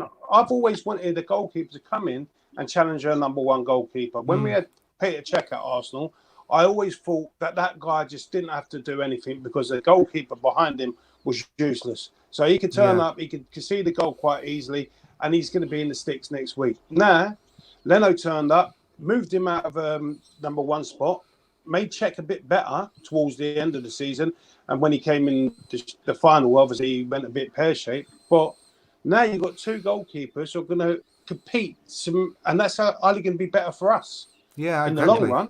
I hope we can keep them both. I hope this doesn't come up because who knows? Leno in this situation might actually be completely understanding of the fact that Martinez has to stay on form at the moment. Because by all accounts, they're really good mates. They're all 3 of them, like Matt Macy as well. So Matt Macy's 27. So I know. He's not getting any younger. But apparently, I think it was on the Arscast earlier when I listened to it. We've got this new goalkeeping coach, which I didn't actually know about. It slipped me, completely passed me by. This guy, he's actually got an agent. Have you heard the Arscast? Am I telling any of you? No, I've heard about it today about the goalkeeper coach. Someone gave him props on someone's Twitter feed. I can't remember the guy's name, but obviously he's come in and done a job. He's got an agent, which is really unusual for a staff member. He must be decent then. Yeah, no, he was working with Brentford by all accounts as well. But apparently he's improving the goalkeepers really, really strongly. So Yeah, you gotta give the coaches credit. It's not and we can't really go off let's just farm at the players in now and say, let's get rid of Leno for Martinez. no, Like my guy just said, there's no reason to. If we're going to be in the Europa League, the thing is when Arteta came in, he just started playing Leno alone. He never played Martinez. Even in the Europa League, Leno was still starting in those games. With the Europa League, the Carbonera Cup, the FA Cup, there's plenty of games to go around. We usually just play one goalkeeper in the Premier League and use the other one for the cups. yeah, If he's okay with that, you play the best player in the next one. But I'm not agreeing with the fact that we should sell Leno. Leno's been our best player for the past couple of years. Leno is a. I'm not even gonna pick between two of them. You should try and keep both of them just because of the reason that we are in now. Just imagine Leno was injured now. We had a Matt Macy as a backup coming in. You do need two good players in each position. That include a goalkeeper. And whoever is number two, if they're not okay with being that and they want to leave the club, you get a good price for them. That's how you do business, and you buy another goalkeeper. So I'm not going to pick between them. I'm not going to say that he's better than Leno because I sure don't think he's better than Leno. Commanding the box. Yes, he does that really well, but there's stuff that Leno does better than him. I think shot stopping. To be honest, we're forgetting. Yeah, with shot stopping, we're forgetting about some of the saves that Leno made, like you just mentioned, the one against Spurs. I don't know if you remember the chance that the shot that De Bruyne took when we lost 3-0 at home. The incredible. One that it was just like the one that Martinez made yesterday. Leno made a exact same save, tipping onto the post. Amazing. Yeah, so you can't just forget about what he's done over the past couple of years. Yeah, but the one thing I will say, we can't really say if Martinez is better than Leno because we haven't seen enough of him. He's been at Arsenal for 10 years, and what has he played? 12 games for us or something like that. I mean, I think I saw his first game for us, and if you would have been there for that first game, and that was against the Reading, 7-5, and that was a 7-5 game. One of my favourite games. He made a save where he punched the ball in his own net. So you could go back to thingies, but we haven't seen enough of him to say, you know what, he shouldn't be number one. But we've seen in the last few games that he's got the ability. It's definitely there. Yeah, we have seen him made mistakes over the years though, because this is not his first time playing. We have seen him play before. I'm going to say one thing. Don't forget that Leno has as well. He made a horrendous error against Chelsea. He made a lot. Both of them. Yep. If you make a mistake, it's a goal. Palace. It's a goal. Palace, I think it was. Was it Palace? I can't remember. We passed it to someone. The game that Leno get injured, that goal that Martinez got beat on the goal that we conceded. I think it was the second goal that we conceded. He got beat on his near post. I don't think he should be that far out when he come in, but he just came in. I think he could have saved that goal. He came all the way out his box. He was like almost into the 18-yard line. It was so easy for the player to beat him at his near post. I don't think that should happen as a goalkeeper, but you're not going to remember those stuff because he got the hot hands now. You got to remember these goalkeepers make a lot of mistakes. So we have to just take what we got right now as the hot player. Let's just roll with what we got. If you have young players that's playing, I did not want to see Saka come out. I did not want to see Saka get taken out of the left back spot because he was playing so well there. But then you have Tierney. Like, what you going to do? Not put Tierney in the team to try and please Saka? You're not going to really do that. So you have to find a way to get both of them on the field. And at this point, Kolasinac out of those three is the worst one. For me, he doesn't get back in the team. I play Martinez instead of Kolasinac in defence. Yeah. I play Martinez. Much better distribution. Coming up to the game on the weekend, this back five that we play with, I would stick with the same back five, and that including the right back as well. They played well. Why not keep them? Why switch it? Give these players a reason to believe in the coach because they're playing well. I know we rested some players, but Bellerin hasn't been having the best of seasons. So why take Cedric out and bring him back? Kolasinac haven't been having the best of season.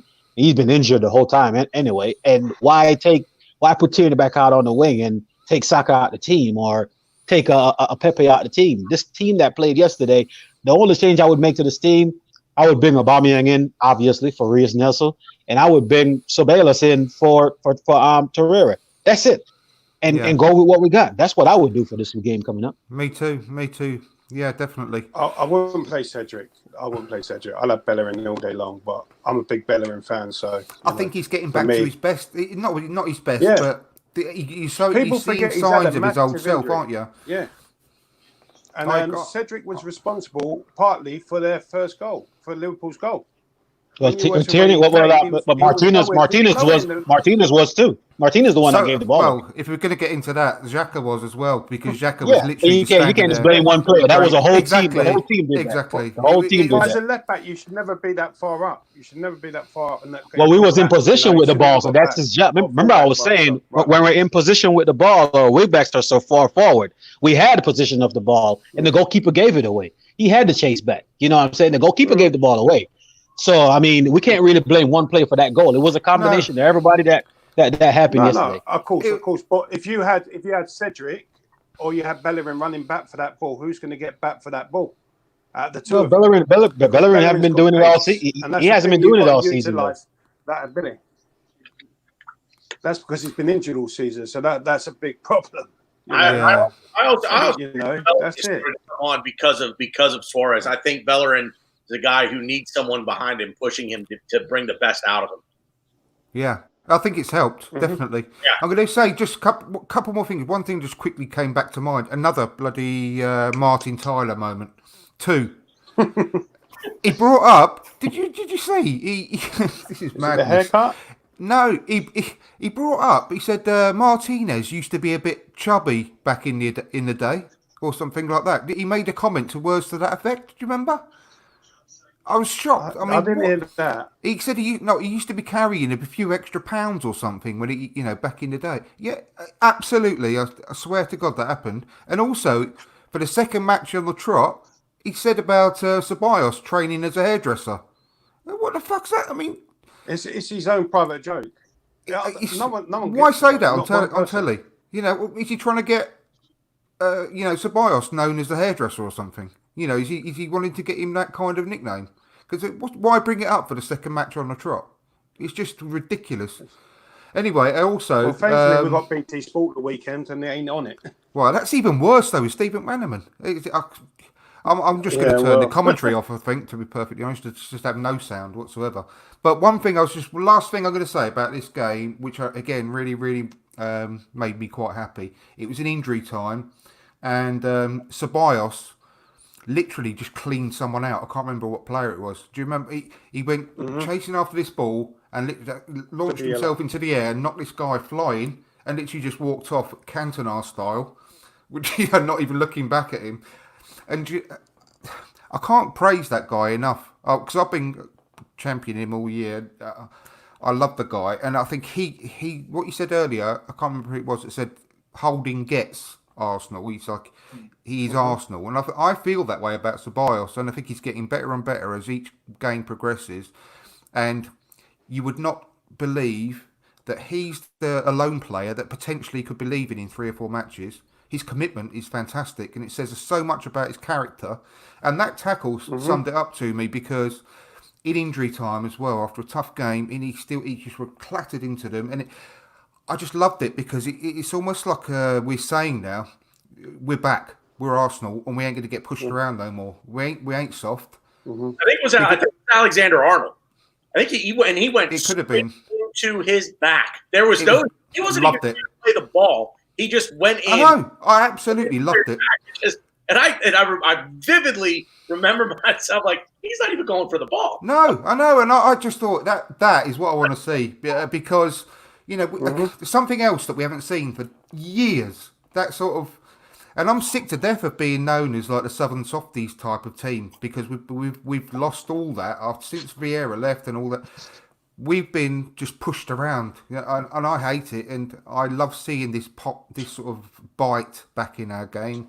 And I just thought it's that again, something little like I mentioned about Saka earlier, buying that foul, and I just love seeing that as well, because I just think it almost, like I said first thing that came into my head was, we're back now, we're back to being the Arsenal, and it's early days, I know, but it just signified something to me, that game, the way that we was a goal behind, don't forget, against Liverpool.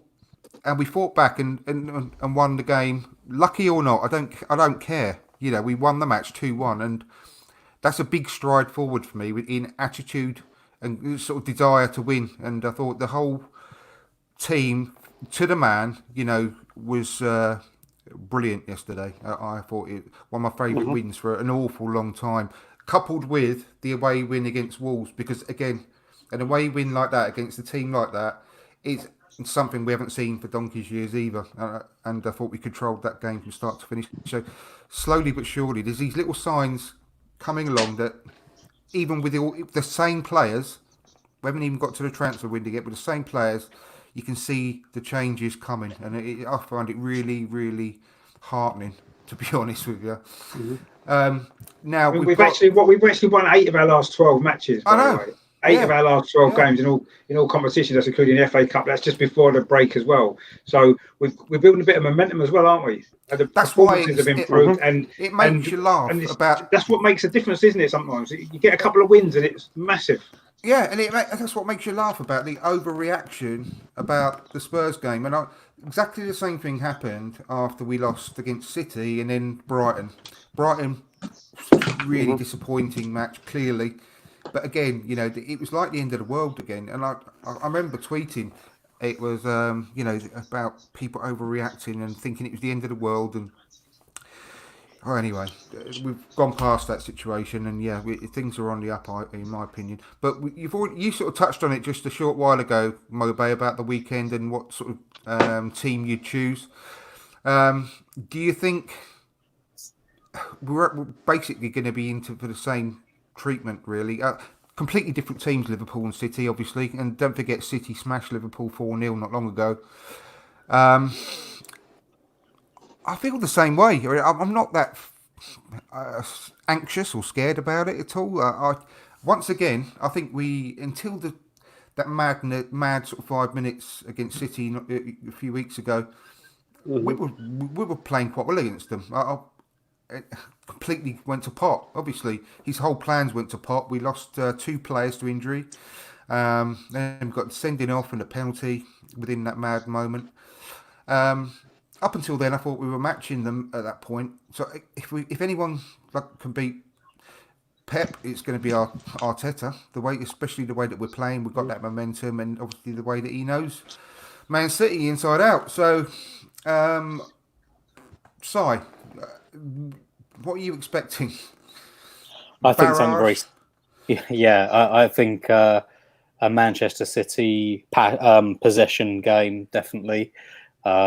I don't think Arteta set up to play in the way he did necessarily against Liverpool. I don't think he would have expected us to have quite as less possession as we did, particularly in the second half. But I think it's probably a good dress rehearsal for what's going to happen at the weekend. I think we'll make a couple of changes, but largely the team will stay the same. So Bios will come back in. I think Bellerin will come back as right back, and obviously Aubameyang in as well. But I think, we're not going to see a lot of the ball. So I think it's all going to be about that press up front. Can we get a mistake from someone, do what we've done against Liverpool? I think it's going to be a very similar kind of game. And, if we go back to the game at the Emirates against City before the lockdown and the break, our problem there really was that it wasn't just that we didn't have very much of the ball. We weren't very good at pressing then either. Arteta hadn't quite got that level of press into his game. And we stood off people too much. We gave them too much space, particularly in midfield. We didn't break it up enough, and therefore they just dominated us. They got into strong positions and they took their chances brilliantly in that game. So I think that's what Arteta's message will be. You have to press, you have to close down, you have to be at their ankles the whole time. I don't see it going any other way. But it's a cup game. You never know. Yeah, you never know. It's a one-off game at Wembley. You never know. I think. My prediction is 1-1, and we'll win on penalties. And I think Rob Holding will score our goal from a corner or something like that, a free kick. That's what my prediction was last night. I'm going to stick to that. I'm quietly confident. I'm probably it's going to bite me in the arse. I know it is, but there you go. I'm quite that guy. But yeah, Richard? Do you agree? I think Si was pretty spot on there. It's going to be a different pace game for me. I think Liverpool are a bit much more higher pace, sort of different style of play completely. I think it's going to be a bit slower. So, what are your thoughts? I mean, I actually believe that City are a better team than Liverpool. I think Man City have just made too many mistakes this season at crucial games, and it's cost them. I think overall they're a better team. Look at the goals they've scored. They've got nearly 100 goals in the Premier League this season. I mean, that's ridiculous. I mean, going forward, that they move the ball a lot quicker than Liverpool do. They're less predictable. I just think that defensively they make a lot less. Liverpool make a lot less mistakes than Man City do. They've always got a mistake, and especially if Otamendi plays, and even John Stones, they're both quite. We moan at our defenders for making mistakes. Those two are the same. They've got mistakes in them, and if we do an early press on them, if either of them play, we'll have a chance. We certainly have a chance to score against them because I think defensively they're not that solid, are they? But are we going to be able to keep out their attack? Because literally every time we've played them since Pep's been there, they score 3 goals every time we play them. And are we going to be able to reduce that? That's going to be the key for me. Just their movement going forward is just incredible, and the way De Bruyne picks out the passes and stuff like that. So if we can defend like we did last night, we're going to have to anyway, at least as good as that, aren't we? And if we do that, we'll have a chance because I think we'll have more chances to score against City. It'll be a lot more open from our attacking point of view. They're not going to push us back to that level that Liverpool did because that's not the way Man City play. They don't sort of press the same way, do they? They're more of an expansive team. So I think there'll be more space in behind. If we can utilise that with the pace that we've got going forward, I think we can cause them problems and we can definitely score a goal or two. It's just, can we prevent them from scoring 2 or 3? That's going to be the key, and that's what it's going to come down to. We need to defend like last night. Last night's actually made me a lot more confident that we can get a result now. I kind of felt we could anyway, but now it's like if we can produce that again, we're going to have a hell of a chance, aren't we? Yeah, I think we'll score. I think we'll definitely score at least one. The commitment from yesterday and the work rate from yesterday. A lot of them players, I think, were playing for a semi-final place as well. Some of the ones that hadn't been playing, they've come in, and I think they were playing. They were saying to Arteta, "Look, we should be picked now for Saturday." That's what they were showing, and let's hope if they do get picked, they can justify that decision by producing a performance again. And if we do that, exactly, I think we can win. I mean, I'm not 100% confident because it's Man City and they've generally had the number on us, but Arteta will know how to play them. He knows he knows their strengths, he knows their weaknesses, and hopefully he can come up with a plan. He wasn't able to do it, was he, in the league game because of all the injuries that we had in the first 20 minutes? It went straight out the window, and we don't really know what his plan was. But I think this time, hopefully, if all goes well, he can put his plan into place. We can actually see exactly his ideas to counteract what Man City are going to have, because he'll know, and hopefully he can produce a masterclass, and we can get the win. But it's gonna be tough, isn't it? We know it's not going to be easy. Well, don't forget, Tony. I'll go to you. They've lost more games than us this season. They've lost more games than we have, so they're beatable, and they've been caught a lot on the counter attack. And we've got a lot of pace, haven't we? So how would you sort of see the game going? It depends. It depends what kind of Pepe we get turned up. For me, if he's on it, that's going to be good for our pace. We need that pace to counter attack, because it's going to be a lot of a counter attack throughout the game and breaking up their attacks. And Xhaka's going to be very pivotal as well, because he's the one who does the breaking up. He's the one who does all the nitty gritty, the bits that people don't really notice, but he does that job and he makes us tick. When he breaks up their attacks, say for instance Kevin De Bruyne, if he's coming at us and we closing down quick enough, we can make an attack very quick with our fast forward players. And that's what I think we need, is a bit of pace on the Saturday, a bit of luck, 100%. And I think it's possible, it's doable. And the main reason why I think it's doable, if we had lost yesterday, I don't think we'd have any chance in hell. The fact that we won yesterday was a massive 3 points, and it sets us. You need to win that game to give you some confidence. If we would have went in there with 2 games, losing to your nearest rivals and also Liverpool, it would have been a much different game. So, we just got to get at them. The thing is with Man City, they got a lot of strikers, a lot of good players who can score goals from distances, from different areas, but their defence are also a bit suspect. So that's what it's going to be won or loss. It's in the midfield for me. That's where it's going to be won or loss. So if Ceballos and Xhaka's up for it, we're going to have a good day. if Pepe switches on, we're gonna have a good day. That's the way I look at it.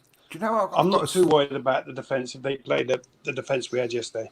Yeah, I've got a And sneaky. also, just one more thing, just quickly. No, that's all right. Go I on. think Lewis might get his redemptions on Saturday. Let's hope it's build up for it. Oh, Crystal Palace get just his equalized, redemption guy. for Just to the give you performance a against heads up. Oh, really? Oh, wow.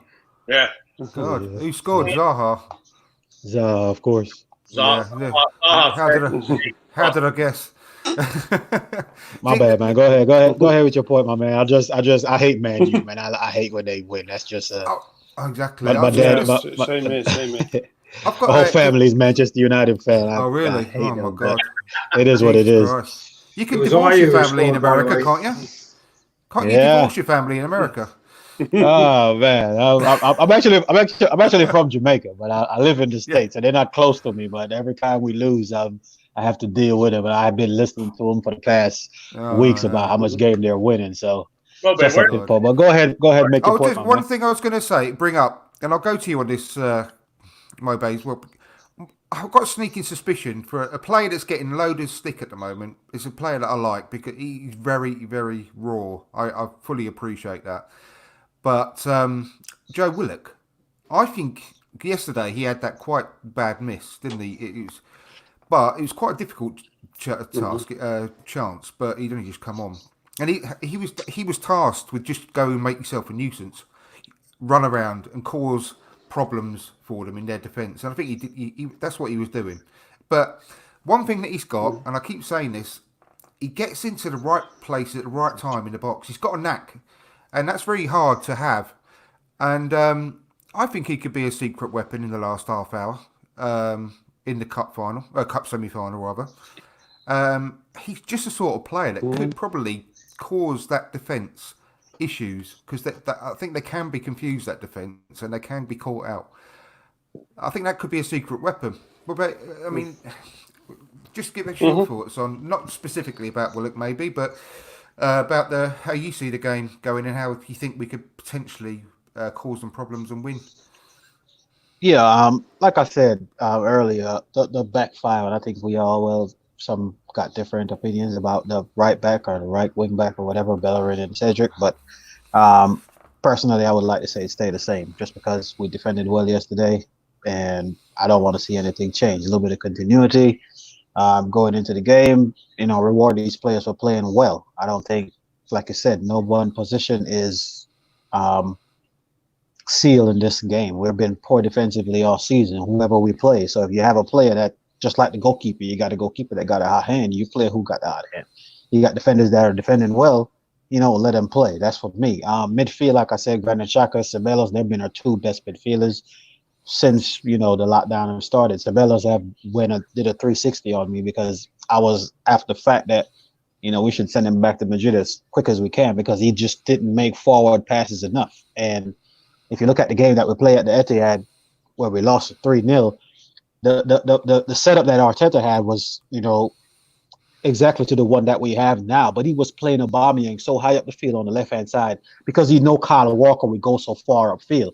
But we didn't have not one midfield player was trying to play a forward pass to him into the space where he was free most of the game on that left-hand side of the field, but we had no one to pick out a pass to him. No one would make a forward pass. These players they were so timid in that midfield. Granit Xhaka, Ceballos, and then we didn't have Luis on the field until Marie went off, and then he came on, and then he got sent off too. So we didn't have that player to make that one pass forward. And I think it's the same. The setup that we had against City in that game was the exact same one that we had yesterday. We just had Aubameyang and Pepe, and just like my guy said, Pepe is going to have a very important role. You have to close these defenders down because they're not very good for Manchester City. We already know that they're not very good. So Aubameyang and Pepe is going to have a real job on their hand. Lacazette going to have to work just as hard as he did yesterday, which I think he will start because you see how early he came off in the game yesterday. I think Arteta was just trying to save him for the weekend, but he does got the scoring touch right now, so I will definitely start him. But we just need these midfield players to make that forward pass. When you're playing against Manchester City, they play just like us. The two fullbacks play high up the field, especially Walker, because he's so quick. He gets so far up the field. That leaves a lot of space for Aubameyang to run into that open space behind him. And we need our midfielders to be on it. David Luiz need to be able to spread a pass. You know, we know what we are defensively. We can just hope for the best. When it comes to our back five, or whoever we got back there, no matter how you mismatch, it's just we're just poor defensively. So we just can hope for the best, put some players out there, hope for the best. Whether it's Bellerin, whether it's Cedric, whether it's Niles, whoever is out there, they just have to fight for the cause. We want to see the fight, just like we saw yesterday. We haven't seen it all season from any of these players. Tierney has come in and he has been consistent, but other than that, all these players are being poor for different reasons. Every last one of these defenders have been poor. So we can just hope for the best, put these players out there, but we have to, going forward, we have to have a little bit something going. We can't just sit back in our own 18 and defend for 90 minutes. We're going to have to play counter-attack football. We're going to have to try and force mistakes like we did yesterday with Liverpool. And I think Manchester City defense is more capable of making a mistake than Liverpool was. If we can put that same pressure on a player like Otamendi, you know, John Stones, I'm sure they're going to play that young kid, what is his name, Garcia, because he's been playing well and he's been starting every game for us. I'm sure. He looks quite good. So we have to just put the pressure on him, man, and see what we can do. But I'm not holding any hope. I'm just going to go in the game just like I did yesterday. Pray for the best, but if we lose, I'm prepared for the worst. I think their style of play, obviously, like you said, Moby, it's very similar to ours at the moment, and it's going to suit us better playing against them. I think we're going to get more of the ball than we did against Liverpool, I think. So yeah, it's whether we can keep that intensity and take our chances. Palace goal got disallowed, by the way. Oh really? Oh, man. God. Did it? 1-0 to Man United still, yeah. It was disallowed for apparently like a millimetre offside. It was Ayew who scored, but it's been disallowed, so there you go. Another VAR in Man United's favour. There's a shock. Yeah. Didn't look offside at all. Didn't look it. His spit was offside. Yeah, So, exactly. Tanner. It's Man U, isn't it? So there you go. They get everything done. Yeah, they haven't got Tanner, roll over. Yeah, go ahead. our good friend Rowan has put a question in the comments saying, is Laka our informed striker? Should we keep him or should we sell him? Because obviously we're getting into that situation now with him as well, where he's going to have, he's got just under 2 years left on his contract. One thing, just quickly before you go into that, Mavropanos got this new contract. People going, why did Mavropanos get a new contract? They're the same people that say, why do we let our players, our young promising players, contracts run down and have to let them go for nothing? Why do we have to do that? They're going to let them go for free. Why don't we sign them up to new contracts? That's you answer your own question. I think it's a great move. Great move. He's put himself. He's obviously done well. He's going to Stuttgart for the next season. Got a new contract. We're protected. We should get a much bigger, higher fee because he's putting himself in the shop window and he's doing well over there. Yeah. So great bit of business, and that's what we've been moaning at the club for not doing for ages. And yet you go on Twitter today, why have you given Mavropanos a new contract? We should have sold him. Anyway, The more people the more folks I see on Twitter talk about stuff like this, the more I realize that the majority of, I'm just going to say sports fans. I'm not even going to say Arsenal fans or football fans. The majority of sports fans, I don't think understand the business of sports. This is a good move. There's no downside to this. Exactly. No downside at all. No. He goes back on loan. He gets first team football with a newly promoted team. They're paying his new wage. Yep. Yeah, exactly. The wage isn't even on our books at the moment. So it's a no-brainer to make this move. Exactly. Anyway, I digress just slightly as I always do. The question was, he's coming in. See, this is the one slight thing about Lacazette, and because I'm really very happy to praise him because as a person, as a player, I really like him. I don't think he scores enough goals as a striker. However, he works really hard for the team. I've had my doubts about him this season, but he seems to be coming very much back to his sharpness. Now, is that, and I'm being very cynical here, what Mesut Ozil got into his very best form just before he signed that massive contract. And I'm not saying that's going to happen again, but it could do, couldn't it? He's right on the cusp now. He's 29, I think, still. and he's just gone into his last 2 years. What do we do now? If we can get this is hypothetical again completely, but would you rather keep him or sell him, or does it completely depend on what there are happens? multiple factors that it will depend on. Obviously, Aubameyang is, and Rowan didn't say that keep one or the other. This is just, but there are a lot of factors involved here. And I will say that I think short of maybe 4, maybe 5 players, and 5 might be a stretch. I don't think that anybody barring 4 or 5 players are untouchable in this squad for the right price. That includes Aubameyang and that includes Lacazette. So if somebody comes in and offers us $20 million for Lacazette, I'd probably say no. If that were there, drop that offer. But if somebody came in and offered 35 to 40, I'd be tempted to look at it.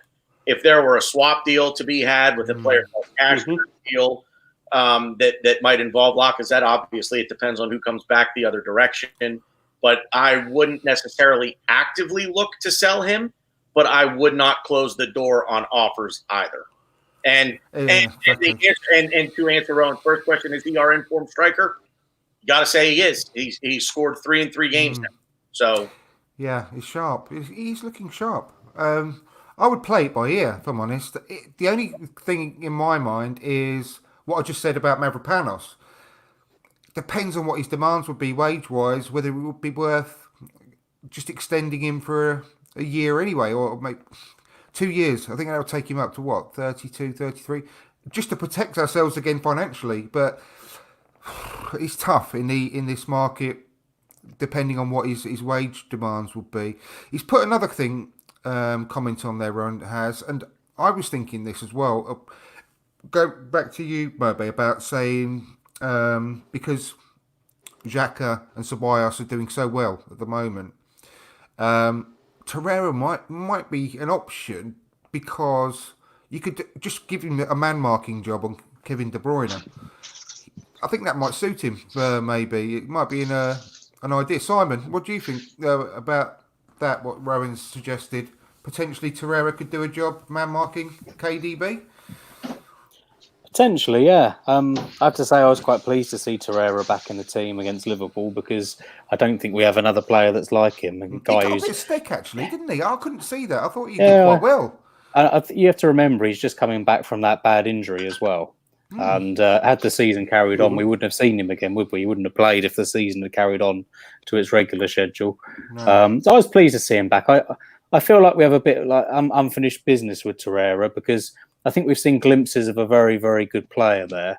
But, under Emery, he never really got the run in the team to put a good run together and stake a claim. I think now, he's a defensive midfielder. In the formation we're playing now, he doesn't always fit in, I don't think, in what Arteta does. But I think there's a good player there. And I like the fact he's tenacious. He's a little bit like a bulldog. He wants to get the ball. He wants to have a tackle. He's involved in everything. So, yeah, potentially, I think he could do a good job against Kevin De Bruyne. But I think you could have some of the world-class player in that position up against Kevin De Bruyne and still be made to look a fool. So, yeah, it's a big ask for him. I really like Torreira as well. I do have a few reservations about him. I think he'd do well. It's just, I know he can't do anything about it, but it's just his stature that lets him down, really. And whether it's having a position for him in the team that I see that Arteta's sort of forming, really. And I think if he moved to a different league, like Lilliput League, he'd do really well. I think the other problem sometimes is it's the person. I think sometimes it's the personnel in our midfield as well. We do need to improve in midfield probably more than any other area. Yeah, definitely. Xhaka does a good commodity to sell, isn't he? Potentially, he is. We have to. Going back to the Laka question, I really love him. I think he's a great player. I can't fault him for his effort. He works hard. Yesterday, I said earlier, he did really well yesterday all round. But sometimes I think as fans, we get quite attached to our players. And sometimes we have to look at it objectively and say we have to move forward. How do we move forward? Hopefully the club are going to invest. They're probably not going to invest as much as Arteta would want to spend if he was going to rip the squad up and do what he wanted with it. So if we can get good money for a player like Lacazette, who, it hasn't, he's been at the club 3 or 4 seasons now. He's not ripping it up. We're attached to him. We like him. He's a good player. But not who's to say that we couldn't raise some money to bring somebody else in, fresh impetus, put somebody else into the team, bolster the midfield with a different option. That could be the catalyst we need to just, move up the table a little bit and change games. So exactly, yeah. And can I make a point real quick, Andrew? Yeah, of course. Can you also give me your opinion on AMN as well, because that came out this week in the news. Okay. First of all, I am a massive Lucas Torreira fan. Absolutely massive. I love the guy. I agree 110% with everything that Simon just said. We need to, as supporters, support the badge first and then the player. And I think a lot of fans fall into that. They become enamored with a certain player. But with Torreira, one thing I keep hearing is Arsenal don't have that one true defensive midfielder who just sort of shields the back four and wins the ball. That's Lucas Torreira. That's what he does. That's what he was brought in to do. And then all of a sudden, Unai Emery, at the beginning of this season, just stuck his head up his own ass and said, "Nope, I'm going to play him. I'm going to try to play him further upfield." Is almost the new Eden Hazard. Yeah, and just give him his job. And if you give him that job, and just let him be that shield in front of the back four and win the ball. That's his job. That's what he's best at. And problem solved. There's your defensive midfielder. His best game, and I dare say one of Josh's best games, was against Liverpool last year at home when they worked as a midfield pairing right in front of the back four.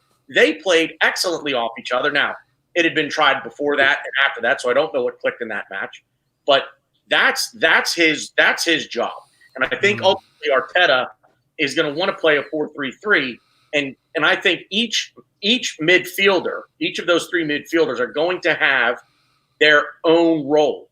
You're going to have a very defensive-minded midfielder, a box-to-box who can join an attack, can transition the ball forward into attack, but can also track back and help out defensively, and then a very attack-minded midfielder.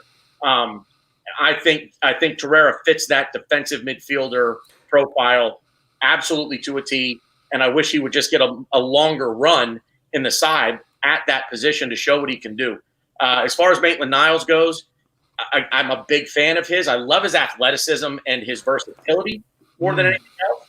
But this is another player where if you're going to get a good offer for him, I would have to say shake his hand and wish him the best of luck somewhere else, because I don't see where he's going to get consistent first-team football under Mikel Arteta. It's a shame he just changed his attitude. Yep. I mean, when he came on against Wolves, that was the best I've ever seen him, I think. Tony, what would be it'd be a shame. I've had doubts about him for quite a while, mostly because of his mental strength. He just looks half soaked. And when he came on with that necklace on, and when he went out to warm up with his trainers, and it just like thinking, "Oh, just sort yourself out, mate. God, you're at Arsenal, for God's sake. What an opportunity you have got, and you're throwing it away." Now he's come back into the team. He seemed like he sorted himself out. He's looked like a different player. And now it comes out that he's definitely wants to leave. So I think that's a little bit of a shame. What would be an offer that would tempt you to do that? I mean, I can't put a price on him, because if you're another club and you're looking at him, what role would you look at him for? Because he hasn't really nailed one down. So I think that's going to affect his value, which is a bit of a shame. I mean, tough really, because considering we got 35 million for Iwobi. Pre-COVID days, I'd be looking for 25 to 30 million for him, because of his age, because of his size, his stature, his skill. He's got 100 appearances for us nearly. So I would be looking for maybe a bit less than Iwobi, but Didn't I he don't win think the we're going World to get Cup anywhere with the near that. England? Didn't he win the World Cup as well with the England under 17s Yeah, or yeah. 18s or something? Didn't he? So he's He got did, experience there as well. So I think that adds to his value. Just So, I on, mean, you know, it's tough, isn't it? potentially he's got potential, hasn't he? That's the thing. He hasn't maybe fulfilled it 100% with us. I think he's too laid back, isn't he, on the pitch sometimes? I think that's his Exactly, that was my problem. problem with him. But against Wolves, he was anything but laid back. He was incredible when he came on the left wing, on the left wing back. It was a different guy. So I mean, if it comes to like a 15 million like offer, I would think that's nowhere near what he's worth. But I wouldn't sell definitely him for not. that. No way. No. You've got to think, if you're selling a player, what are you getting back for that player? Because you might sell a player for £20 million, and then you've got to replace him with another 30 million or 40 million pounds. So it's a case of like, you know, you was talking about Lacazette earlier on, and would you sell him? At this moment in time, I probably wouldn't, unless I knew what the plan was going forward. If they're looking to play Martinelli more in the centre, for example, if Nketiah came good and started banging in goals left and right and centre, then I would be a bit more comfortable saying, yeah, do you know what? Let's sell Lacazette. But you've got to look at the thingy. You need, as Moby said a bit earlier on, you need two good players in every position. And regardless of what Maitland-Niles thinks, he's a damn good right back. And, you know, I know. If you have him at right back, 9 times out of 10, he's going to give you everything you want from a defender. I actually know his dad personally. I used to referee his dad as a footballer. And they're two totally different people, especially when you know the mum. You know, the dad is like so cool, so relaxed, such a nice, mild-mannered person. So, he should he's have a a big word in Arsenal his shell, fan, like. so I know. Well, if I see him again, maybe, yeah. But I know he's very. On our very end, proud to less. We like money. So, like, I suspect selling it for 15 million, you're going to buy a replacement for 30 million. That's the thing. Is that, do you know what? Is that good business? No, if you got that AMN from Wolves, and you could obviously you're not going to play exactly the same every single game, but if you got that attitude every match, I think he's our best right back. I think he's better than Bellerin on that form. But it's whether you're going to get that with him. It's very, very frustrating for me. And James Johnson, thanks for joining us, James. He said about Lacazette, he must stay. He's the best big game player we have. We talked about this last night because he's from the Pure Arsenal podcast. I was just about to mention that the goals the goal that he scores in big goals, we have no player that does that. Much goal as Aubameyang scores since Lacazette has been here. The big games, he shows up in the big games. Even when we were losing, he shows up in big games, and we can't take that away from him. So we used to have a player like that. His name was Nicholas Bentner. He turned up in the big games. He just didn't turn up against Barnsley and other teams like that. So, you know, do we play him against the big teams?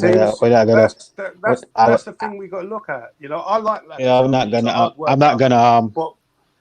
But for 50, I'm not gonna put Lacazette against Bentner.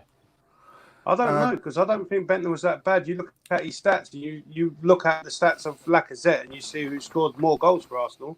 You'd be surprised. He's got a book coming out. I'm looking forward to that book. I think that's coming out in October, around the same time as Wenger's, isn't it? Yeah, that'd be good. Two seasons ago, nobody up here would even consider selling Lacazette. No, he was banging him in 19 goals, 80. He's had a bad season, and just like I'll go back to the beginning of the show when I mentioned Bellerin and said that Bellerin should be out of the team because he hadn't been playing well. You guys said that he was injured, and that's why he's playing like he is. Well, Lacazette was injured for a long time of the season too. I don't think you guys forgot that. Lacazette was off for like 2-3 months. He didn't play. He didn't play for a long time this season. He was out. So this is a player that's coming off an injury, just like Bellerin. So if we're gonna give Bellerin the kind of hush treatment because he's injured, that's why he's playing like that, then I think it's okay for us to give Lacazette that leeway too. Well, I really do think it is. How old is Lacazette now? Lacazette 29. You know, he's 28. He's about to turn 29. Yeah, so you got to look. The last contract he's going to have is the next contract is probably going to be his last contract, really, truly. Yeah. And you know, with someone like you're using Bellerin as an example. Bellerin's still young. He's got a lot of time on his hand. You sell something like Bellerin, it's going to be a lot harder to replace him because you're going to have to replace Lacazette in 3 years or 2 years if he stays at Arsenal. So you might as well take the money now if you can get a good deal for him and buy a decent replacement striker. Well, I know this club is not going to replace our striker. I don't think our I wouldn't bring in a forward. I wouldn't bring in wingers. We don't need the position that we're in now is this club. We have no problem going forward. The problem is our defense and midfield. We're not going to bring more than 3 or 4. We're not going to bring more than 3 or 4 players in. I don't want to spend one of those 3 or 4 players on a forward. You know, even if we get rid of Lacazette, I don't even want to bring a forward in because then the club is going to tell us, oh, we don't have no money to buy another defender. You know, we have bigger problems. That's the thing. We need to sell players to buy players, and that's where you have to. Not necessarily. We need our owner to come out of his pocket and help the club. We don't really need to sell players. Happen, is it? That's not going to happen. It hasn't happened for a few years now. So, well, I don't know about that. I don't know. I've got a feeling he actually will this year. I'm putting my neck on the block. I know, but I think he's actually going to pay. Optimistic. No. Listen, I think he's going to give us enough money for one player, like a Partey, and then the rest will have to generate from sales. But this is what I said on the Purely Arsenal podcast because we really need to move on because we need to sort of start wrapping up. But I think if I've lost track of what I was going to say now. Bugger. I think I'm getting old, aren't I? What was I going to say? Oh, it'll come to me. I'll move on. I'm going to move on. Yeah, let's go on to the predictions because I want to get predictions now for the Cup semi-final and where you think we're going to finish this season because we've obviously another thing that's happened this week is obviously all the Man City stuff has been cleared up finally. No surprise, they've got let off. And so now we know at least we've got to finish 7th to get into Europe. I personally think that I want us to get into Europe. I know it's a very controversial thing, but mainly thing for me, I want the group games for our young players to get experience, and I want Arteta to manage in it because that's experience for him as well, managing in Europe. Mm-hmm.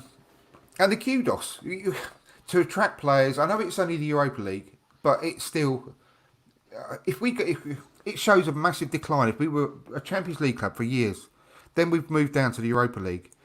If we move down again, it's just not good. And God forbid we have to end up starting playing in that bloody Europa Conference. I mean, that would just be the ultimate humiliation. So I do want us to get into the Europa League. And let's not forget, last year we got roughly 40 million for getting to the final. So I think it is worth it all round, just for the experience, if anything else. So, Richard, what's your A, prediction for this semi-final? And then B, how do you think we are going to finish the league? Because we've got Villa and Watford to come as well. Yeah, I mean, it's 2 difficult teams in the sense that they both need points to stay up, don't they? We'll see what happens. I mean, Watford have still got to play their sort of game in hand, haven't they? If they win that, then they'll almost be safe. So that might be a dead rubber in our favour, maybe. I mean, I actually think we will finish 7th. We're only 2 points off 7th now. There's 2 games left. I think we will probably win both our last 2 games, if I'm honest. And I think that'll be enough to finish 7th. We could even finish 6th, actually, because we're only 3 points behind Wolves. Who are in 6th. So I don't think that's impossible, but it would rely on obviously Wolves losing their last 2 games or at least losing one of them. So, but I think 7th. I think we will finish 7th, and I think we will qualify for the Europa League that way anyway. In terms of the semi-final, it's going to be tough, isn't it? I mean, my heart says we're going to win because I want us to win desperately, but I know it's going to be difficult.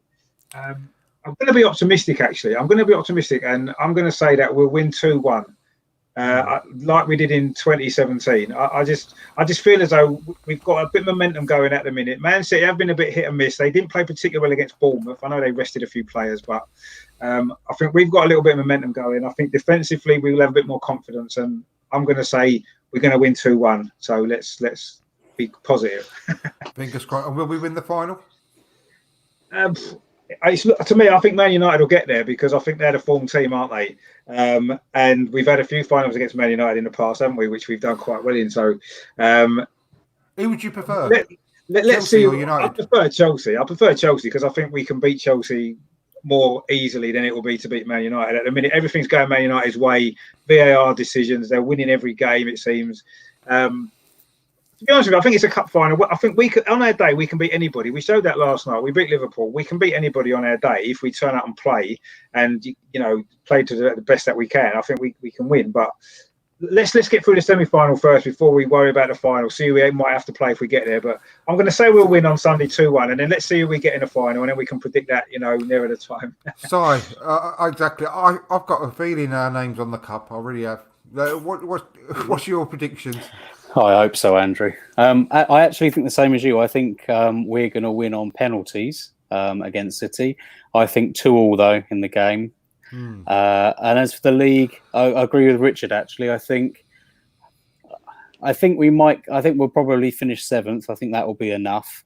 I think a lot will depend on how much the weekend takes out of us. If we think it's going to go to penalties and it's a backs to the walls job like it was against Liverpool for the entire game, Arteta's going to have to rotate a little bit, and we're going to come up against two teams now who are fighting for their lives at the bottom. So I don't think they're going to be easy games, but they're both winnable games. And the way we've been playing, if we can carry on as we are, I think we can win both. So I'm going for finishing 7th. And I'm not going to make a prediction for the final. I'm going to get too ahead of myself for that. I'd be happy if we get to the final. Who would you prefer to play in the final if we get through? I think Richard's right. I'm a little bit worried Chelsea about Pulisic. I think Pulisic is much better than I ever thought in a million years. I knew he was a good player, but I think he's looking deadly at the moment. He's looking like the new Eden Hazard to me. Yeah. To be perfectly honest, I think if you can call it an easier game, I think Chelsea is probably that option. They're a little bit hit and miss in the league as well, but it's a cup final. Anything can happen in a final. I quite like I don't know, in a kind of sick kind of way, I'd like to play United. I love that rivalry, and it doesn't mean as much at the moment as it when we play them in the league. It's you kind of look forward to it and you want to win the game, but it hasn't got that same intensity as it always used to have. So a cup final might bring that back for a day, but I don't know. If we can get there, I'll be very happy. Yeah, I think it just for nostalgia's sake, I think that would be my dream final. I think that'd be great. Right, Tanner, what's your thoughts? We'll have to sort of move on a bit quick. I know we've done the nearly another 2 hours again tonight. You're on mute. Schoolboy error. Sorry, fellas. Can't believe I'm actually going to say this, but I'm going to go 3-2 to the Arsenal in extra time. Wow. I'll take that. That'd be an exciting game.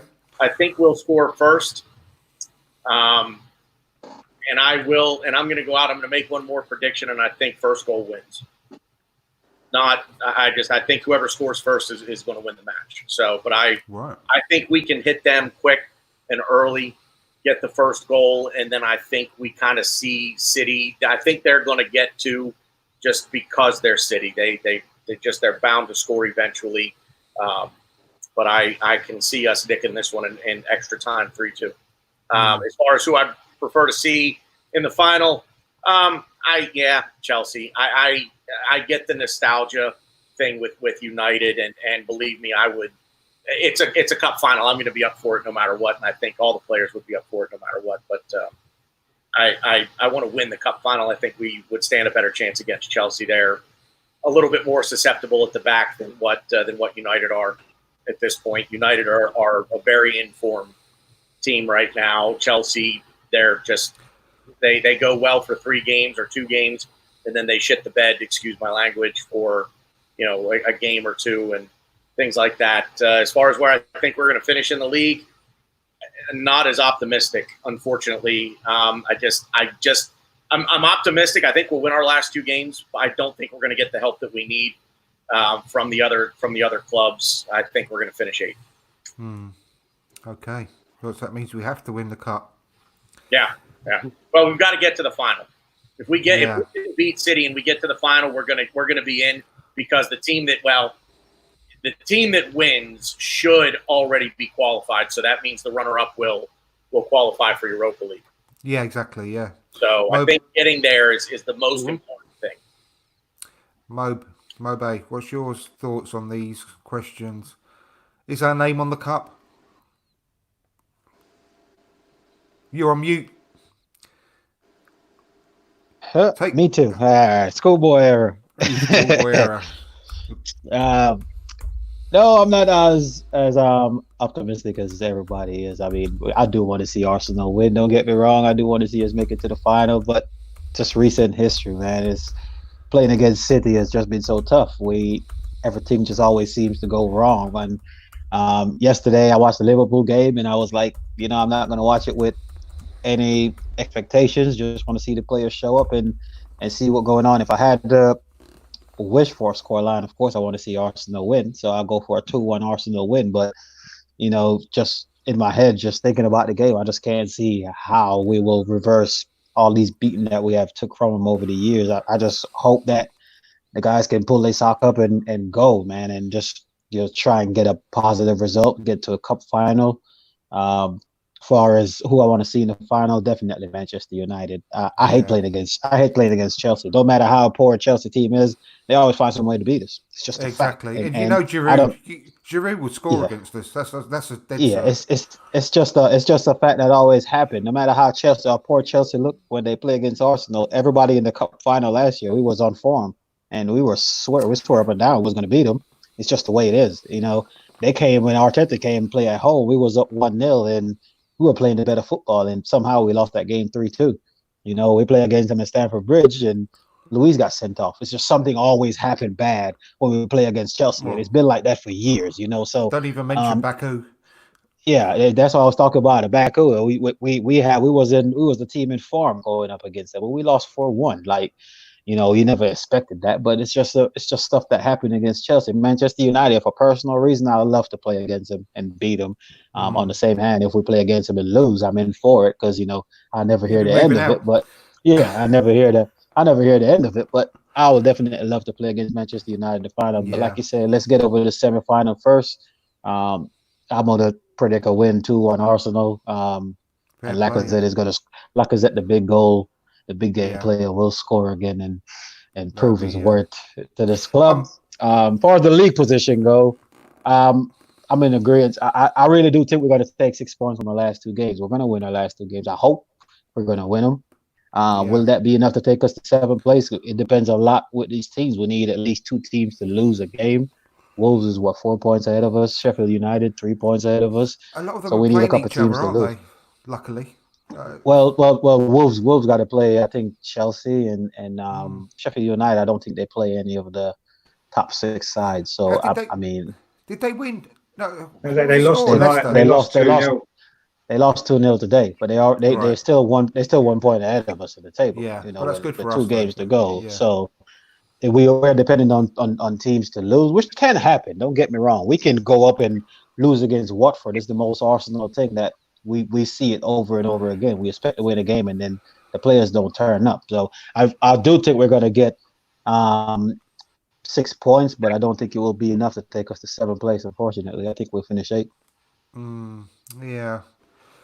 Well, let's keep our fingers crossed. Like I say, I'm more confident in the cup to get Europe than the league personally, but we'll have to see. Tony, what's your thoughts? Yeah. My thoughts on it, it's going to be a tough one. I mean, it's going to be. I'm not as optimistic as a couple of you guys. I still think that we're legit. Just about. But I think it's going to be one of them ones where you're going to be watching through your hands or behind the settee or something like that. It's going to be a very scaring game.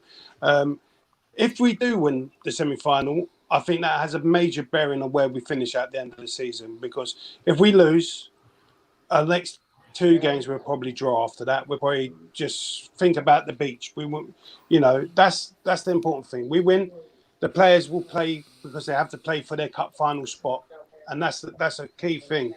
So, and who I prefer in the final, Kidderminster Harriers. If we can have them in the final, that'd be great. If they can arrange that, that'd be good. But no, seriously, I'd rather have Chelsea, and there's a couple of reasons why I'd rather have Chelsea. Revenge for last year at Baku. The other thing is, well, if we do lose, hopefully we don't in the final, and we lose to Man United, they join level with record FA Cup winners. So that's another thing, you know. So for me, I don't want no one to share records. I don't care. I don't want anyone to be invincible. I don't want anyone to have as many titles as us in the FA Cup. We can't win as many titles as Man United, but it's a nice thing for us to have that we've won the most FA Cups. So I think it's going to be a repeat of a few years back when we won the FA Cup. We beat Man City in the semis and we beat Chelsea in the finals. Be mad, wouldn't it, if it happened again? Mad. Yeah, it can happen again. History has repeating itself. And just to go on something, I mean, we don't have much form against Chelsea, but we didn't have much form against Liverpool, and we beat them yesterday. So let's be optimistic. Everything's got to come to an end, doesn't it? Everything's got to come to an end at some 100%, point. You know. So let's hope we can just go in and finish off the season positively. If we can finish with the FA Cup at the end of the year, we go into the next season feeling a lot more confident than we did when we lost against Tottenham or when we lost against Brighton and Man City. So for me, I think it's paramount that we put all eggs in one basket and try and win the FA Cup and just go all out for it in the semi-finals. Listen, go back to December, if you dare, just for 1 second. Just remember what shit we were in. I'm not even joking. Mm-hmm. If it had carried on for much longer, we would have been in the bottom three. We have to remember that. We were absolutely just going through the floor. Our form was horrific. You know, you remember the manager on the sidelines? He used to be animated, didn't he, Unai Emery, when he started? And do you remember what he was like the last few games? He didn't even get off his seat when Pepe scored those free kicks. You know, it was absolutely the worst I've ever felt in all my life as an Arsenal fan since 1980. I've never felt so depressed as an Arsenal fan. The end of last season, that running, the last few games, it's just the worst, turgid, horrible football. And we've got the same players. And if we get, just imagine if we finished the season winning the FA Cup and getting into the Europa League, what a turnaround that has been. And it would just wipe. I just hope and pray that just for Arteta and the players' sake, because the boost it would give them going into next season, I think it'll be phenomenal. 100%. So and the supporters will be coming back in next year, hopefully. And there's even talks that there'll be 1,000 fans at the FA Cup final. Who will probably be sponsors. Let's be honest.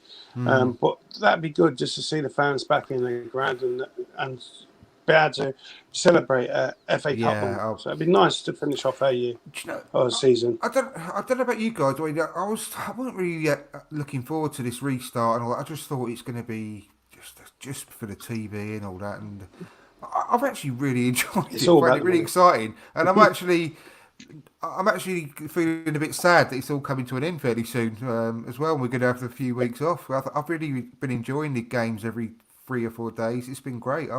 I've been like a mini tournament. I said it before, and it's a little mini tournament feeling about it, like the Euros or something. So yeah, I'm going to be a bit sad when it's finished, which is unbelievable. I never thought I'd feel that way. So yeah, let's hope we finish it off strongly. But sorry, go on. Last point. Yeah. No, I was going to say, well, you think about season finish, and about a week later, after the season finish, we get a new season. We get a fixture list. So. You know, that always feels like the start of the season for me, fixture list day. So that'll be coming soon. So that's something to look forward to, I suppose. Yeah, I just hope if we get this back in, which I'm sure he's going to get back in. I just hope we get the business done early, because it would just be horrendous. Can you imagine what it's going to be like with all our fans on Twitter and everything going ballistic as every day goes by and we haven't signed anyone, and if it goes to the final deadline. Oh my God, it would just be unbearable. Unbearable. So I hope we get it done early, if we're going to get it done at all. Right, we're going to leave it there. I'm going to really appreciate you guys. You two have broken your virginity today. Guna Be Real, Tony, thank you ever so much for coming on. It's been a pleasure. Really enjoyed it. Mobe Guna, thanks ever so much, man. It's been Thoroughly Appreciate you, enjoyable. appreciate you. I hope you two Appreciate you guys. consider coming on again in the future. Both For of sure. you. Yeah, For sure. 100%. Tanner, as always, it's been great, mate. Thank you for coming on. Pleasure, mate. Thanks for having me on. Appreciate it. Oh, you might be very welcome. Si, brilliant. Good top. Love it. Do you know what? I wish we can keep these. I wish we can keep our set of kits for another season. Back in the day, we used to have them for 2 years. And I think the three we've got now, my favourite for many years. I think it's a shame we're going to be having to change them. Don't get me started. Don't get me started on the rumoured new ones. Mate, well, they're not rumoured. They When the are Raspberry actually. Red Bull. So Yeah. bad. So Do you know what though? That I reckon in 20 years' time we're going to look back on it the same way that we look back on the bruised banana now. I think That- it'd be the a bit awakening- iconic. Maybe. Yeah, I bet you will. 100%. It's so ugly. Everybody Exactly. will out and buy it, and in 10, 15 years, we're going to look back on it and be like, Iconic. it's. I love that kit. Do you remember that kit? Oh, that was great. That Yeah. was, yeah. I know. I remember when the bruised banana came out. I fucking hated it. I was embarrassed of it. You know, and now Yeah. it's the coolest thing ever. You know, everyone loves it, don't they? But you still brought it though, didn't you? You still brought the bruise. I did, yeah, I did. Of course I did. Yeah, me I bought too, them me all when I Remember was. that green one, Andrew? Do you remember that green one? Green and blue one we had in the 80s? Oh yeah. Oh my god. most unlucky like Plymouth. bit It's like ever, Plymouth that Argyle, wasn't it? It was horrendous. Yeah, Green it was- kit. it was- Never won a game in it. Never won No, a game in it. no. I don't think we ever hardly wore it, did we? I think going back, I can't remember. No, but I don't think that we was did wear horrific. that much. Yeah, That it was horrible. yeah. That kit. But yeah, that's why I like these kits. I've got to finish anyway. But that's why I like these kits. It's quite retro. It is like a bit of an 80s type kit, isn't it? The home kit. I love it. Anyway, thanks, Richard. Thank you ever so much for your time. Been a pleasure as always. Thanks. And, No, thanks for having me on. I've enjoyed it. It's good to catch up with some of the other guys as well. For the first Listen, if time. anyone, it's an open invitation. If anyone wants to come on the watch along for the game on Saturday, Man City semi-final should be a good one. Should be quite tense, I should imagine. So if anyone wants to come along and do that with us, you're more than welcome. Let me know fairly soon, and I'll probably do a show after it actually as well. Just a bit of a initial reactions one as well. Just I mean, hopefully, can you imagine if we win? Be a joyous occasion. If not, I might just forget it and get pissed or something. I don't know, but we'll see. We'll have a chat about it later. Thanks everyone for watching. As always, give us a like before you go. It really helps get the show found. Tell your friends, and subscribe if you haven't already. And thanks to the people listening on all the audio platforms as well. Much appreciated. Thanks a lot. See you at the weekend, and up the Gunners. Up the Say arse. bye. Don't be rude. Yes, thank you. Cheers. Bye. Take care. Ciao. Ciao. Ciao for now.